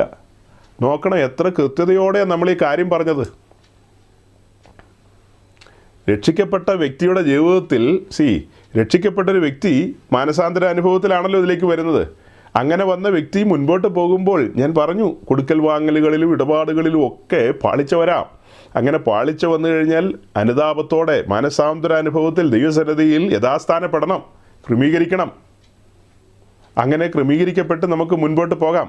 ഓക്കെ, ഇടയ്ക്കൊരു കാര്യം വിട്ടുപോയി. അതായത് കഴിഞ്ഞ ആഴ്ചത്തെ മെസ്സേജിൽ ആ ദേവദാസൻ പറഞ്ഞതിനോട് ചേർത്ത് ഞാൻ പറഞ്ഞത്, അതായത് ഇങ്ങനെ നമ്മൾ മുൻപോട്ട് പോകുമ്പോൾ, ഇപ്പം ഞാൻ പറയുന്ന ഭാഗം എന്ന് പറയുന്നത് രക്ഷിക്കപ്പെട്ട് സ്നാനപ്പെട്ട് വിശുദ്ധ ജീവിതം നയിച്ച് മുൻപോട്ട് പോകുന്ന ഒരു പുതിയ നിയമ ഭക്തനോടുള്ള ബന്ധത്തിലാകട്ടോ പറയുന്നത്. നമ്മുടെ ജീവിതത്തിൽ ഇങ്ങനെയൊക്കെ സംഭവിക്കുമ്പോൾ നാം അനുദിന ജീവിതത്തിൽ വചനത്തിൽ നിലനിൽക്കണം. അതിനാണ് ഒരു സൂചന തന്നത്. നാം ക്രൂശിൽ മറയുകയാണ്, അല്ലേ? ക്രിസ്തുവിൻ്റെ രക്തത്തിൽ മറയുകയാണ്. നോഹയുടെ കാലത്ത് അവർ പെട്ടകത്തിനകത്ത് സംരക്ഷണം അനുഭവിച്ചു, ന്യായവിധിയിൽ നിന്ന് തെറ്റിയൊഴിഞ്ഞു. ഇന്ന് ഈ പുതുനിയമ കാലഘട്ടത്തിൽ നമ്മുടെ ജീവിതത്തിൽ എന്തെങ്കിലും പാപസ്വഭാവങ്ങൾ കടന്നു വന്നാൽ നിശ്ചയമായും കടന്നു വരും. അങ്ങനെ കടന്നു വന്നു കഴിഞ്ഞാൽ തിരിച്ചറിയുമ്പോൾ നാം ദൈവസന്നിധിയിൽ ഏൽപ്പിക്കണം, ക്രൂശിൽ മറയപ്പെടണം. അതായത് വചനത്തിൽ നിലനിൽക്കണം. ക്രിസ്തുവിൽ നാം മറയപ്പെടുകയാണ്. പിതാവ് നമ്മെ നോക്കുമ്പോൾ ക്രിസ്തുവിലൂടെയാണ് നമ്മെ നോക്കുന്നത്, ക്രിസ്തുവിലൂടെയാണ് നമ്മെ കാണുന്നത്. പുത്രൻ നമ്മളെ മറയ്ക്കുകയാണ്. അതുമായി ബന്ധപ്പെട്ട് കുറച്ച് വിശദമായ ചില കാര്യങ്ങൾ പറയണമെന്ന് എനിക്കുണ്ട്. ഈ മെസ്സേജിനകത്ത് ഞാനത് പറയുന്നില്ല. ആ വിഷയം തനിച്ച് പിന്നത്തേതിൽ പറയാനായിട്ട് താല്പര്യപ്പെടുന്നുണ്ട്. അതായത് പഴയ നിയമവും പുതിയ നിയമവും ചേർത്ത് വെച്ച്, പഴയ നിയമത്തിൽ നമ്മൾ നോക്കുമ്പോൾ കൃപാസനത്തിങ്കൽ രക്തം തളിക്കുന്ന കാര്യമുണ്ട്. പുതിയ നിയമത്തിലേക്ക് വരുമ്പോൾ യേശുക്രിസ്തു എന്ന ശ്രേഷ്ഠ മഹാപുരോഹിതൻ സ്വർഗീയ കൃപാസനത്തിൽ ആ രക്തം തളിച്ചുകൊണ്ട് നമ്മുടെ വീണ്ടെടുപ്പ് പൂർത്തീകരിക്കുന്നതുമായി ബന്ധപ്പെട്ട് നമ്മൾ എബ്രായ ലേഖനത്തിൽ ചില കാഴ്ചകൾ കാണുന്നുണ്ട്. തുടർന്ന് പറഞ്ഞു വരുമ്പോഴാണ് ഇപ്പം ഞാൻ പറഞ്ഞ കാര്യങ്ങൾ വരുന്നത്. നമ്മുടെ ജീവിതത്തിൽ ഇങ്ങനെയുള്ള കാര്യങ്ങളൊക്കെ സംഭവിക്കുമ്പോഴാണ് റോമാലേഖനം 8:1 എഴുതിയിരിക്കുന്നത്. നിങ്ങളുടെ കയ്യിലിരിക്കുന്ന പുസ്തകത്തിൽ എഴുതിയിരിക്കുന്ന പോലെയല്ല ഞാൻ വായിക്കാൻ പോകുന്നത്. ശ്രദ്ധിച്ച് കേട്ടുകൊള്ളുക. ഞാൻ ഇംഗ്ലീഷിൽ നിന്നുള്ളതിൻ്റെ തർജ്ജമയാണ് വായിക്കുന്നത്. അതുകൊണ്ട് ജഡത്തെയല്ല ആത്മാവിനെ അനുസരിച്ച് നടക്കുന്നവരായി ഇപ്പോൾ ക്രിസ്തുയേശുവിലുള്ളവർക്കൊരു ശിക്ഷാവിധിയുമില്ല. എങ്ങനെയാണ് വായിച്ചത്? അതുകൊണ്ട് ജഡത്തെയല്ല ആത്മാവിനെ അനുസരിച്ച് നടക്കുന്നവരായി ഇപ്പോൾ ക്രിസ്തുയേശുവിലുള്ളവർക്ക് ഒരു ശിക്ഷാവിധിയുമില്ല. ഇപ്പോൾ ക്രിസ്തുയേശുവിലുള്ളവർക്ക്, അതായത് നമ്മൾ എപ്പോഴും വചനത്തിൽ നിലനിൽക്കണം. രക്ഷിക്കപ്പെട്ടു വന്ന വ്യക്തി വചനത്തിൽ എപ്പോഴും നിലനിൽക്കണം, ആത്മാവിനെ അനുസരിച്ച് നടക്കണം. എപ്പോഴെങ്കിലും വ്യതിചലിച്ചിട്ടുണ്ടെങ്കിൽ അവിടെയാണ് പരിശുദ്ധാത്മാവ് നമ്മളെ ഓർമ്മിപ്പിക്കുന്നത്, നമ്മുടെ മനസ്സാക്ഷി നമ്മോട് മന്ത്രിക്കുന്നത് യഥാസ്ഥാനപ്പെടുവാനായിട്ട്. അവിടെ നമ്മൾ വചനത്തിൽ നിലനിൽക്കാൻ ഉത്സാഹിക്കണം. വചനത്തിൽ നിലനിൽക്കുക എന്ന് പറയുമ്പോൾ ക്രിസ്തുവിൽ നാം മറയുകയാണ്. ആ രക്തത്തിൻ്റെ കവറിങ് നമുക്ക് ലഭിക്കുകയാണ്. ആ സംരക്ഷണയിൽ തന്നെയാണ് നമ്മൾ. അപ്പോൾ ഇപ്പോൾ ക്രിസ്തുയേശുവിൽ ഇല്ലാത്ത പെന്തിക്കോസുകാർക്കോ കാഹളം ധ്വനിക്കുമ്പോഴേ ഇപ്പോൾ ക്രിസ്തുയേശുവിലൊന്നുമില്ല, ഏതിലേക്കോ കറങ്ങിത്തിരിഞ്ഞ് പോയി. അങ്ങനെ ഏതിലെങ്കിലുമൊക്കെ കറങ്ങിത്തിരിഞ്ഞ് പോയി കഴിഞ്ഞാൽ കാത്തിരിക്കുന്ന ന്യായവിധിയായിരിക്കും. അത്രേ പറയാനുള്ളൂ. അതായത് ജഡത്തെ അനുസരിച്ച് നടന്നാൽ മരിക്കുമെന്ന് റോമാലേഖനത്തിൽ പറയുന്നത് ഒരു തമാശയായിട്ടാണ് ഭദ്രതക്കാരൊക്കെ പറയുന്നത്. അത് തമാശയല്ല, അത് ഗൗരവമായ വാക്യമാണ്. മരണം സംഭവിക്കുമെന്നാണ് പറയുന്നത്. മരണം സംഭവിക്കും. അപ്പോൾ മരണം എന്ന് വെച്ചാൽ ആത്മീയമായി മരിക്കുകയാണ്. അങ്ങനത്തെ സാഹചര്യത്തിലേക്ക് പോകാതിരിക്കണമെങ്കിൽ ജഡത്തെ അനുസരിച്ച് നടക്കരുത്, ആത്മാവിനെ അനുസരിച്ച് നടക്കണം. എളുപ്പമാണോ എന്ന് ചോദിച്ചാൽ അത്ര എളുപ്പമൊന്നുമല്ല. പുറമേ നിന്ന് നോക്കിക്കണ്ട ഇതൊന്നും എളുപ്പമല്ല. പക്ഷെ നിങ്ങൾ ട്രാക്കിൽ കയറിക്കഴിഞ്ഞാലുണ്ടല്ലോ, നിങ്ങൾ ഈ പഥ്യോപദേശത്തിൻ്റെ ട്രാക്കിലേക്ക് കയറിക്കഴിഞ്ഞാൽ ഇത് ഭയങ്കര ത്രില്ലാണ്. ക്രിസ്ത്യൻ ലൈഫ് എന്ന് പറയുന്നത് ഒരു ത്രില്ലിങ് ലൈഫാണ്. എന്തുകൊണ്ടാണ് ഇപ്പോൾ ആ ത്രില്ലില്ലാത്തത്? ത്രില്ലില്ലാത്തതിൻ്റെ കാരണം തലതിരിഞ്ഞ ഉപദേശങ്ങളാണ് തലയ്ക്കകത്തിരിക്കുന്നത്. ഈ ലോകത്തിൻ്റെ പ്രസംഗങ്ങൾ കേട്ട് നിങ്ങൾ കോരിത്തരിച്ചില്ലേ? കോരിത്തരിക്കുന്നവൻ്റെ ജീവിതത്തിൽ പ്രതിസന്ധികളും പ്രശ്നങ്ങളൊക്കെ വരുമ്പോൾ പതറിപ്പോകുന്നതിൻ്റെ കാരണം എന്താ? ഉപദേശമില്ല, വചനമില്ല അകത്ത്. നേരം പോക്കുകളിൽ രസിച്ച് പോയി. അങ്ങനെ നേരം പോക്കുകളിൽ രസിച്ച് പോകുന്നതിനിടയ്ക്കായിരിക്കും ഈ തെറ്റായ പഠിപ്പിക്കലുകൾ വരുന്നത്. തെറ്റായ പഠിപ്പിക്കലുകളിൽ തലയും കൊണ്ടുവച്ച് കൊടുക്കും. കുറേ കഴിയുമ്പോഴായിരിക്കും മനസ്സിലാകുന്നത് എല്ലാം കൈവിട്ടു പോയിന്ന്. അതിന് ഇടവരാതിരിക്കാനാണ് വളരെ കർക്കശ്യമായിട്ടാണ് നമ്മൾ പറയുന്നത്. നമ്മുടെ മല്ലപ്പള്ളിക്കാരൻ്റെ ഉപദേശത്തിൽ പോയി കഴിഞ്ഞാൽ നിന്നെ തിരിച്ച് കിട്ടുമെന്നുള്ളത് ഒരു ഗ്യാരണ്ടിയില്ല. തീർത്താ ഞാൻ പറയുന്നത്. ഞാൻ പെന്തക്കോസ്ത് സമൂഹത്തോടാണ് പ്രസംഗിക്കുന്നത്. പെന്തക്കോസ്തുകാർക്ക് വ്യക്തമായ ദൈവശാസ്ത്രമുണ്ട്, വ്യക്തമായ അടിത്തറയുണ്ട്. അയ്യോ, ഇപ്പം നമ്മൾ കാണുന്ന മൊത്തത്തിൽ എന്നാ കാണുന്നത്? പല പെന്തക്കോസ്തുകാരും പാസ്റ്റർമാരും ഒക്കെ സർക്കസ് കളിച്ച് നടക്കും. സഭാരാഷ്ട്രീയം ഉണ്ടാവും, ഉന്തും തള്ളും ഉണ്ടാവും. അവരെയൊക്കെ നമ്മൾ മൈൻഡ് ചെയ്യുന്നില്ലെന്നേ. അതാണോ പെന്തക്കോസ് എന്ന് പറയുന്നത്? ഇത് വലിയൊരു സമൂഹമാണെന്നേ. ഭക്തിക്കൊത്ത് ജീവിക്കുന്ന എത്രയോ മനുഷ്യരാ ഭൂപരപ്പിലുള്ളത്. എത്രയോ സ്ത്രീ പുരുഷന്മാരുണ്ട്. നിങ്ങൾ കുറച്ച് പാസ്റ്റർമാർ അവരങ്ങോട്ട് ഉന്തി, കുറച്ച് പേര് ഇങ്ങോട്ട് ഉന്തി, അവരുടെ നടുക്കേക്ക് പോലീസ് വന്നു. പോലീസ് സന്ധി സംഭാഷണം നടത്തുന്നു. എവിടെയാ? പലയിടത്തും. അത് വെച്ചിട്ടാണോ പെന്തക്കോസിനെ അളക്കുന്നത്? അതൊന്നും വെച്ച് പെന്തക്കോസിനെ അളക്കല്ലേ. വളരെ കൃത്യമായി ഉപദേശത്തിൽ ജീവിക്കുന്ന ദൈവദാസന്മാരുണ്ട് ഇവിടെ, വില കൊടുത്ത് ജീവിക്കുന്നവർ എത്രയോ മനുഷ്യരാ. ഈ എല്ലാ കൂട്ടങ്ങളിലും ഉണ്ട്. വിശ്വാസത്താലുള്ള നീതീകരണം, കൃപയാലുള്ള രക്ഷ, വിശ്വാസ സ്നാനത്തിനിറങ്ങിത്തിരിക്കുക, ആത്മസ്നാനം പ്രാപിക്കുക, വിശുദ്ധ ജീവിതം നയിക്കുക, ഇതെല്ലാം ഇവിടുത്തെ പഠന വിഷയങ്ങളാണ്. അതുപോലെ വിശുദ്ധന്മാർ ഒരുമിച്ച് കൂടുമ്പോൾ ആത്മാവിൽ ആരാധിക്കും. സമർപ്പിതാനുഭവത്തിലേക്ക് വന്നിരിക്കുന്ന ഭക്തന്മാർ ആഴ്ചയിലെ 6 ദിവസവും ദൈവത്തെ പ്രസാദിപ്പിച്ചുകൊണ്ട് ദൈവത്തിന് മഹത്വം പെരുമാറ് അവരുടെ ജീവിതം ഒരു ആരാധനയായി ബലിപീഠത്തിൽ കത്തി അമരുന്ന ഒരു ആരാധനാ ജീവിതം നയിച്ചിട്ട് അവർ ഒരുമിച്ച് കൂടുമ്പോൾ ആ ഒരുമിച്ച് കൂടുന്നതിൻ്റെ നടുവിലും ആത്മാവിലുള്ള ആരാധനയുണ്ട്. ഈ പറയപ്പെട്ട 6 ദിവസം ആത്മാവിലാണ് ജീവിക്കുന്നത്, ആത്മാവിൽ നയിക്കപ്പെടുകയാണ്. ഈ 6 ദിവസം അവരെവിടെയാ? ഈ 6 ദിവസം ഭക്തിക്കൊത്ത് ജീവിക്കുന്ന പെന്തക്കോസ്തുകാരൻ ബലിപീഠത്തിലാണ്. അവൻ്റെ ജഡചിന്തകളും അവൻ്റെ സ്വയേച്ഛകളെല്ലാം അവിടെ കത്തി അമർന്നുകൊണ്ടിരിക്കുകയാണ്. അവൻ്റെ ഉള്ളിൽ ഒരു ചിന്തയുള്ളൂ, അവനോ വളരണം, ഞാനോ കുറയണം. അവൻ്റെ ആഗ്രഹം എന്താ? പുറമേയുള്ളവൻ നാൾക്ക് നാൾ ക്ഷയിക്കുമ്പോൾ അകമേയുള്ളവൻ നാൾക്ക് നാൾ പുതുക്കം പ്രാപിക്കണം. ആ പുതുക്കപ്പെട്ട അനുഭവത്തിൽ ആഴ്ചയിലെ ഏതെങ്കിലും ഒരു ദിവസം, നമ്മൾ സാധാരണ ആഴ്ചയുടെ ആരംഭ ദിനത്തിലാണ് ഒത്തുകൂടുന്നത്. അങ്ങനെ ഒത്തുകൂടുന്ന ഇടത്തേക്ക് ഭക്തന്മാർ കടന്നു വരുന്നത് എന്തിനാ? ഒരർപ്പണത്തിന് വേണ്ടിയാണ് കടന്നു വരുന്നത്. ഒരർപ്പണത്തിന് വേണ്ടി. എന്താ അർപ്പിക്കുന്നത്? നമ്മെ തന്നെയാണ് അർപ്പിക്കുന്നത്. അടുത്തപടി ആദരബലം എന്ന സ്തോത്രയാഗമാണ് അർപ്പിക്കുന്നത്. അങ്ങനെ പല വിധത്തിൽ അർപ്പണത്തിനാണ് വരുന്നത്. ആരുടെ സന്നിധിയിലേക്കാ? സൈന്യങ്ങളുടെ ദൈവമായ യഹോവയുടെ സന്നിധിയിലേക്ക്. സെറാഫുകൾ ആരാധിക്കുന്ന, സ്വർഗീയ ദൂതന്മാർ ആരാധിക്കുന്ന തേജോമനായ ദൈവത്തിൻ്റെ സന്നിധിയിലേക്ക് വീണ്ടെടുക്കപ്പെട്ട ഒരു ഭക്തൻ കടന്നു വരികയാണ്. ഒരുവനല്ല, അവർ പലരായിട്ട് ഒരുമിച്ച് കൂടുകയാണ്. ഈ ഒരാഴ്ച ദൈവം നടത്തിയ വിധങ്ങൾ അതെല്ലാം ഓർത്തുകൊണ്ട് പുതിയൊരാഴ്ചയുടെ ആരംഭദിനം അവർ ഒരുമിച്ച് കൂടുമ്പോൾ അവിടെ ആത്മാവിലുള്ള ആരാധനയുണ്ട്. അന്യഭാഷയിൽ അവർ ദൈവത്തെ സ്തുതിക്കും. ചെവി തുറന്ന് കേൾക്കണം കേട്ടോ. അവർ അന്യഭാഷയിൽ ദൈവത്തെ സ്തുതിക്കും. പെന്തിക്കോസ്തുകാരൻ്റെ കൂട്ടായ്മയിൽ അവർ ആരാധനയ്ക്ക് കടന്നു വരുമ്പോൾ ഈ ശവക്കോട്ടയിൽ എല്ലാവരും മൗനമായിട്ടിരിക്കുന്ന പോലെ അങ്ങനെ മൗനമായിരുന്നൊരു പാട്ടിൻ്റെ 2 വരിയും 4 വരിയൊന്നും പാടിയിട്ട് പോവുകയല്ല. അവർ പാട്ടുകൾ പാടും, ആത്മാവിൽ പാടും, ശക്തിയോടെ പാടും. അവർ ആത്മാവിൽ അന്യഭാഷയിൽ ദൈവത്തെ സ്തുതിക്കും. ഭദ്രതക്കാരൻ പറയുകയാണ് അതല്ല ഉന്മാദത്തിൻ്റെ ഭാഗമാണെന്ന്. ഉന്മാദമാണോ? എന്താ സഹോദര ഈ പറയുന്നത്? ഇതൊന്നും ഉന്മാദമൊന്നും അല്ലെന്നേ. അതേസമയം ഇവിടുത്തെ ന്യൂ ജനറേഷൻ പെന്തിക്കോസ്തുകാരെന്നൊക്കെ പറയുന്നത് അങ്ങനെയുള്ള ഒരു കൂട്ടം ആൾക്കാരൊക്കെ ഉണ്ട്. അവർ അവിടെ ഇവിടെയൊക്കെ കിടന്ന് തലകുത്തി മറിയോ, കസേരയുടെ മുകളിൽ കയറി നിൽക്കുകയോ, കസേര തല്ലി പൊളിക്കുകയോ, അങ്ങനെ പല കാര്യങ്ങളും അവർ ചെയ്യുന്നുണ്ട്. അത് വെച്ചിട്ട് എല്ലാ പെന്തിക്കോസ്തും അങ്ങനെയാണെന്നങ്ങ് പറയല്ലേ. മുഴുവൻ പെന്തിക്കോസ്തും അങ്ങനെയാണോ? മുഴുവൻ പെന്തിക്കോസ്തും അങ്ങനെയൊന്നുമല്ല. അത് നിങ്ങളുടെ തോന്നലാ.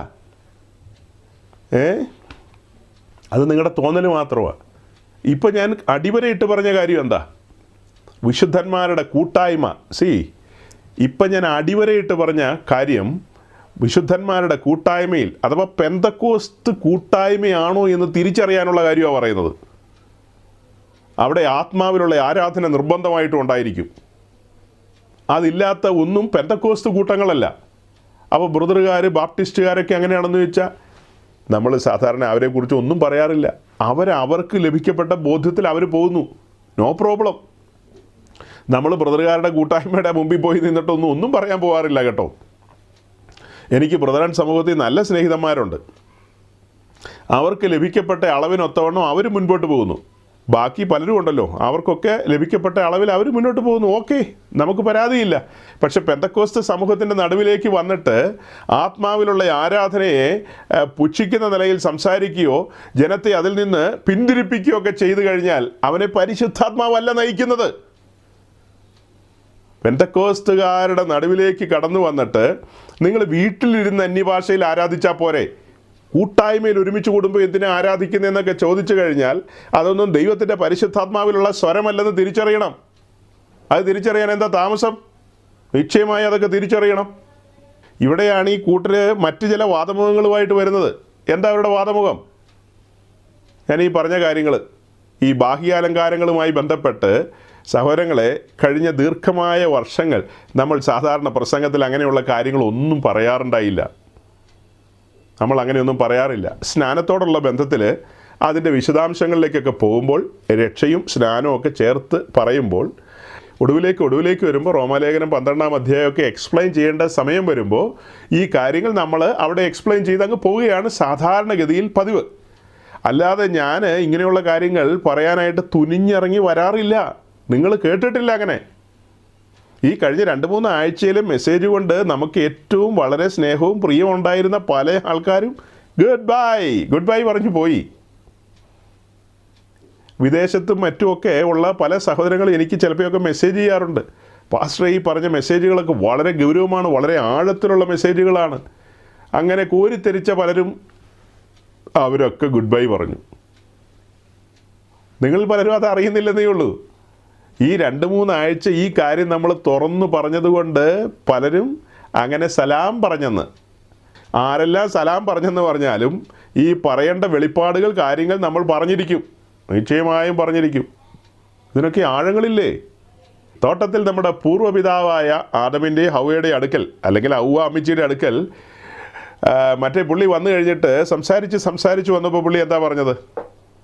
നിങ്ങളിത് പറിച്ച് തിന്നു കഴിഞ്ഞാൽ അങ്ങനെ മരിക്കുകയോ പറ്റുമൊന്നുമില്ലെന്നേ, നിങ്ങൾ ദൈവത്തെ പോലെ ആകും അല്ലേ, നിങ്ങൾ ദൈവത്തെ പോലെ ആകും എന്ന് പറഞ്ഞ് പ്രോത്സാഹിപ്പിക്കുകയത്. ഒരു പുതിയ വെളിപ്പാടങ്ങ് കൊടുത്തു, അങ്ങനെ അവരെ ഉത്സാഹിപ്പിച്ചു. പോയി പറിച്ചു തിന്നു. എന്ത് സംഭവിച്ചു നമുക്കറിയാം. അതുപോലെ ഇന്ന് കാലങ്ങളായി മലയാളക്കരയിൽ വചനത്തിൻ്റെ ഉപദേശത്തിൻ്റെയും അടിസ്ഥാനത്തിൽ മുൻപോട്ട് പോയിക്കൊണ്ടിരിക്കുന്ന പെന്തക്കോസ്തുകാരുടെ നടുവിലേക്ക് കടന്നു വന്നിട്ടാണ് ഇന്ന് ഈ ഉപദേശ പെശകുകാർ പറയുന്നത് അങ്ങനെ ആഭരണം ധരിക്കരുതെന്ന് വചനത്തിൽ എവിടെയെങ്കിലും ഉണ്ടോ? ക്രിസ്തുവിനെ ധരിക്കണമെന്ന് ഞാൻ വായിച്ചിട്ടുണ്ട്. നിങ്ങൾ വായിച്ചിട്ടുണ്ടോ? ക്രിസ്തുവിനെ ധരിക്കുകയാണ്. ഇപ്പം ഞാൻ വസ്ത്രം ധരിച്ചിട്ടുണ്ട്. ഞാൻ ഒരു ഷർട്ട് ഇട്ടിരിക്കുന്നത് നിങ്ങൾ കാണുന്നുണ്ട്. വസ്ത്രം ധരിച്ചിരിക്കുകയാണ് ഞാൻ. അതാണ് ഇപ്പം നിങ്ങൾ കാണുന്നത്. അതുപോലെ ഞാൻ ക്രിസ്തുവിനെ ധരിച്ചു കഴിഞ്ഞാൽ ഗലാത്യ ലേഖനത്തിൽ പറയുന്ന പോലെ ഇത് ജീവിക്കുന്ന ഞാനല്ല എന്നിൽ ക്രിസ്തു അത്രേ എന്നൊരു തലത്തിലേക്ക് വന്നു കഴിഞ്ഞാൽ, അതായത് ആ വാക്യത്തിൻ്റെ ഒരു വിശദീകരണത്തിലേക്ക് ഞാൻ അടുത്ത ദിവസം വരുന്നുണ്ട് കേട്ടോ. ക്രിസ്തു എനിക്ക് പകരം ജീവിക്കുകയാണെന്നൊക്കെ പറഞ്ഞു വരുന്ന ഒരു പഠനമുണ്ട്. ആ വാക്യത്തെ മുൻനിർത്തിക്കൊണ്ട് ഇനി ക്രിസ്തു എന്നിലങ്ങ് ജീവിച്ചോളും, ഞാൻ എനിക്ക് ഇഷ്ടമുള്ള വഴിക്ക് പോവാം എന്നൊക്കെ പറഞ്ഞ് ചില ആൾക്കാർ വരാറുണ്ട്. അതിനൊരു വിശദീകരണം അടുത്ത ദിവസം പറയാം. ഞാൻ ക്രിസ്തുവിനെ ധരിച്ചിരിക്കുകയാണെന്ന് പറയുമ്പോൾ മറ്റുള്ളവർ ശ്രദ്ധിക്കുമ്പോൾ ഞാനൊരു സമർപ്പിതയായ അല്ലെങ്കിൽ സമർപ്പിതനായ ഒരു ദൈവ പൈതലാണെന്നുള്ളത് അവർ തിരിച്ചറിയും. അതിൻ്റെ അടയാളങ്ങളുണ്ടാവും. അതിൻ്റെ അടയാളങ്ങളുണ്ടാവും. ഈ ലോകത്തിന് ഞാൻ അനുരൂപനാകാതെ ലോകത്തിൻ്റെ രീതികൾക്ക് അനുസരിച്ചല്ലാതെ തികച്ചും വേർപാടനുഷ്ഠിച്ചുകൊണ്ട് വ്യക്തമായി ഒരു മുൻപോട്ട് യാത്ര ചെയ്യുമ്പോൾ മറ്റുള്ള ആൾക്കാർ ശ്രദ്ധിക്കും. ശേഷം മനുഷ്യരെ പോലെ അല്ലല്ലോ. ഇവിടെയൊക്കെ വലിയൊരു കോംപ്ലിക്കേറ്റഡ് ആയ വിഷയം വരുന്നുണ്ട് സഹോദരങ്ങളെ. നമ്മൾ മുൻപോട്ടുള്ള യാത്രയിൽ ഈ ആളുകളൊക്കെ പറയുന്ന പോലെ ഈ പറയപ്പെട്ട വെളിപ്പാടിലും ഉപദേശത്തിലൊക്കെ മുൻപോട്ട് പോകുക എന്ന് പറയുന്നത് ശ്രമകരമായിരിക്കും. ഞാൻ ഇന്ന് കേട്ട ഒരു കാര്യമാണ്, വിദേശത്ത് ഒരു ഫാമിലി അവർക്ക് 3 പെൺകുഞ്ഞുങ്ങളാണ്. അവർ പഠിക്കുന്ന സ്കൂളിൽ ഈ കുട്ടികൾ മാത്രമാണ് ഓർണമെൻറ്റ്സ് ഒന്നും യൂസ് ചെയ്യാത്തത്. ഗൾഫിലൊക്കെ മലയാളി സമാജ സ്കൂളുകളൊക്കെ ഉണ്ടല്ലോ, അങ്ങനെയുള്ള ഏതോ സ്കൂളിലാണ് പഠിക്കുന്നത്. അപ്പോൾ കുട്ടികൾ കരയുന്നു, അമ്മ കരയുന്നു, അപ്പം കരയുന്നു, മൊത്തത്തിൽ കരച്ചിൽ. അവസാനം ഒരു തീരുമാനത്തിലെത്തി, കുട്ടികളുടെ കരച്ചിൽ മാറ്റാം, മറ്റു കുട്ടികൾ അവരോട് നല്ല രീതിയിൽ സഹകരിക്കും. ഇപ്പോൾ ആ കുട്ടികളൊന്നും സഹകരിക്കുന്നില്ല, ഏതാണ്ട് പോലെ നോക്കുക എന്നാണ് പറയുന്നത്. അതുകൊണ്ട് 3 പിള്ളേരുടെയും കാതുകുത്തി. അമ്മ കുത്തിയോന്ന് എനിക്കറിയില്ല, അമ്മ ഇനി പഠിക്കാൻ പോകുന്നില്ലായിരിക്കും. അങ്ങനെ പിള്ളേരെ അലങ്കരിച്ചൊരുക്കി തയ്യാറാക്കി മലയാള സമാജത്തിൻ്റെ ബസ് രാവിലെ വരും. ബസ്സേ കയറ്റി വിട്ടു. കുട്ടികൾ ഹാപ്പി, ടീച്ചേഴ്സ് ഹാപ്പി, അവിടെയുള്ള എല്ലാവരും ഹാപ്പി, ടോട്ടലി ഹാപ്പി. എങ്ങനെയുണ്ട്? നിങ്ങൾ ലാഘവത്തോടെ കേട്ടിരിക്കണ്ട. ഇപ്പോൾ ഇതൊക്കെ പ്രസംഗിക്കുന്ന ഉപദേശിമാർ വിരലിൽ എണ്ണാവുന്നവരേ ഉള്ളൂ.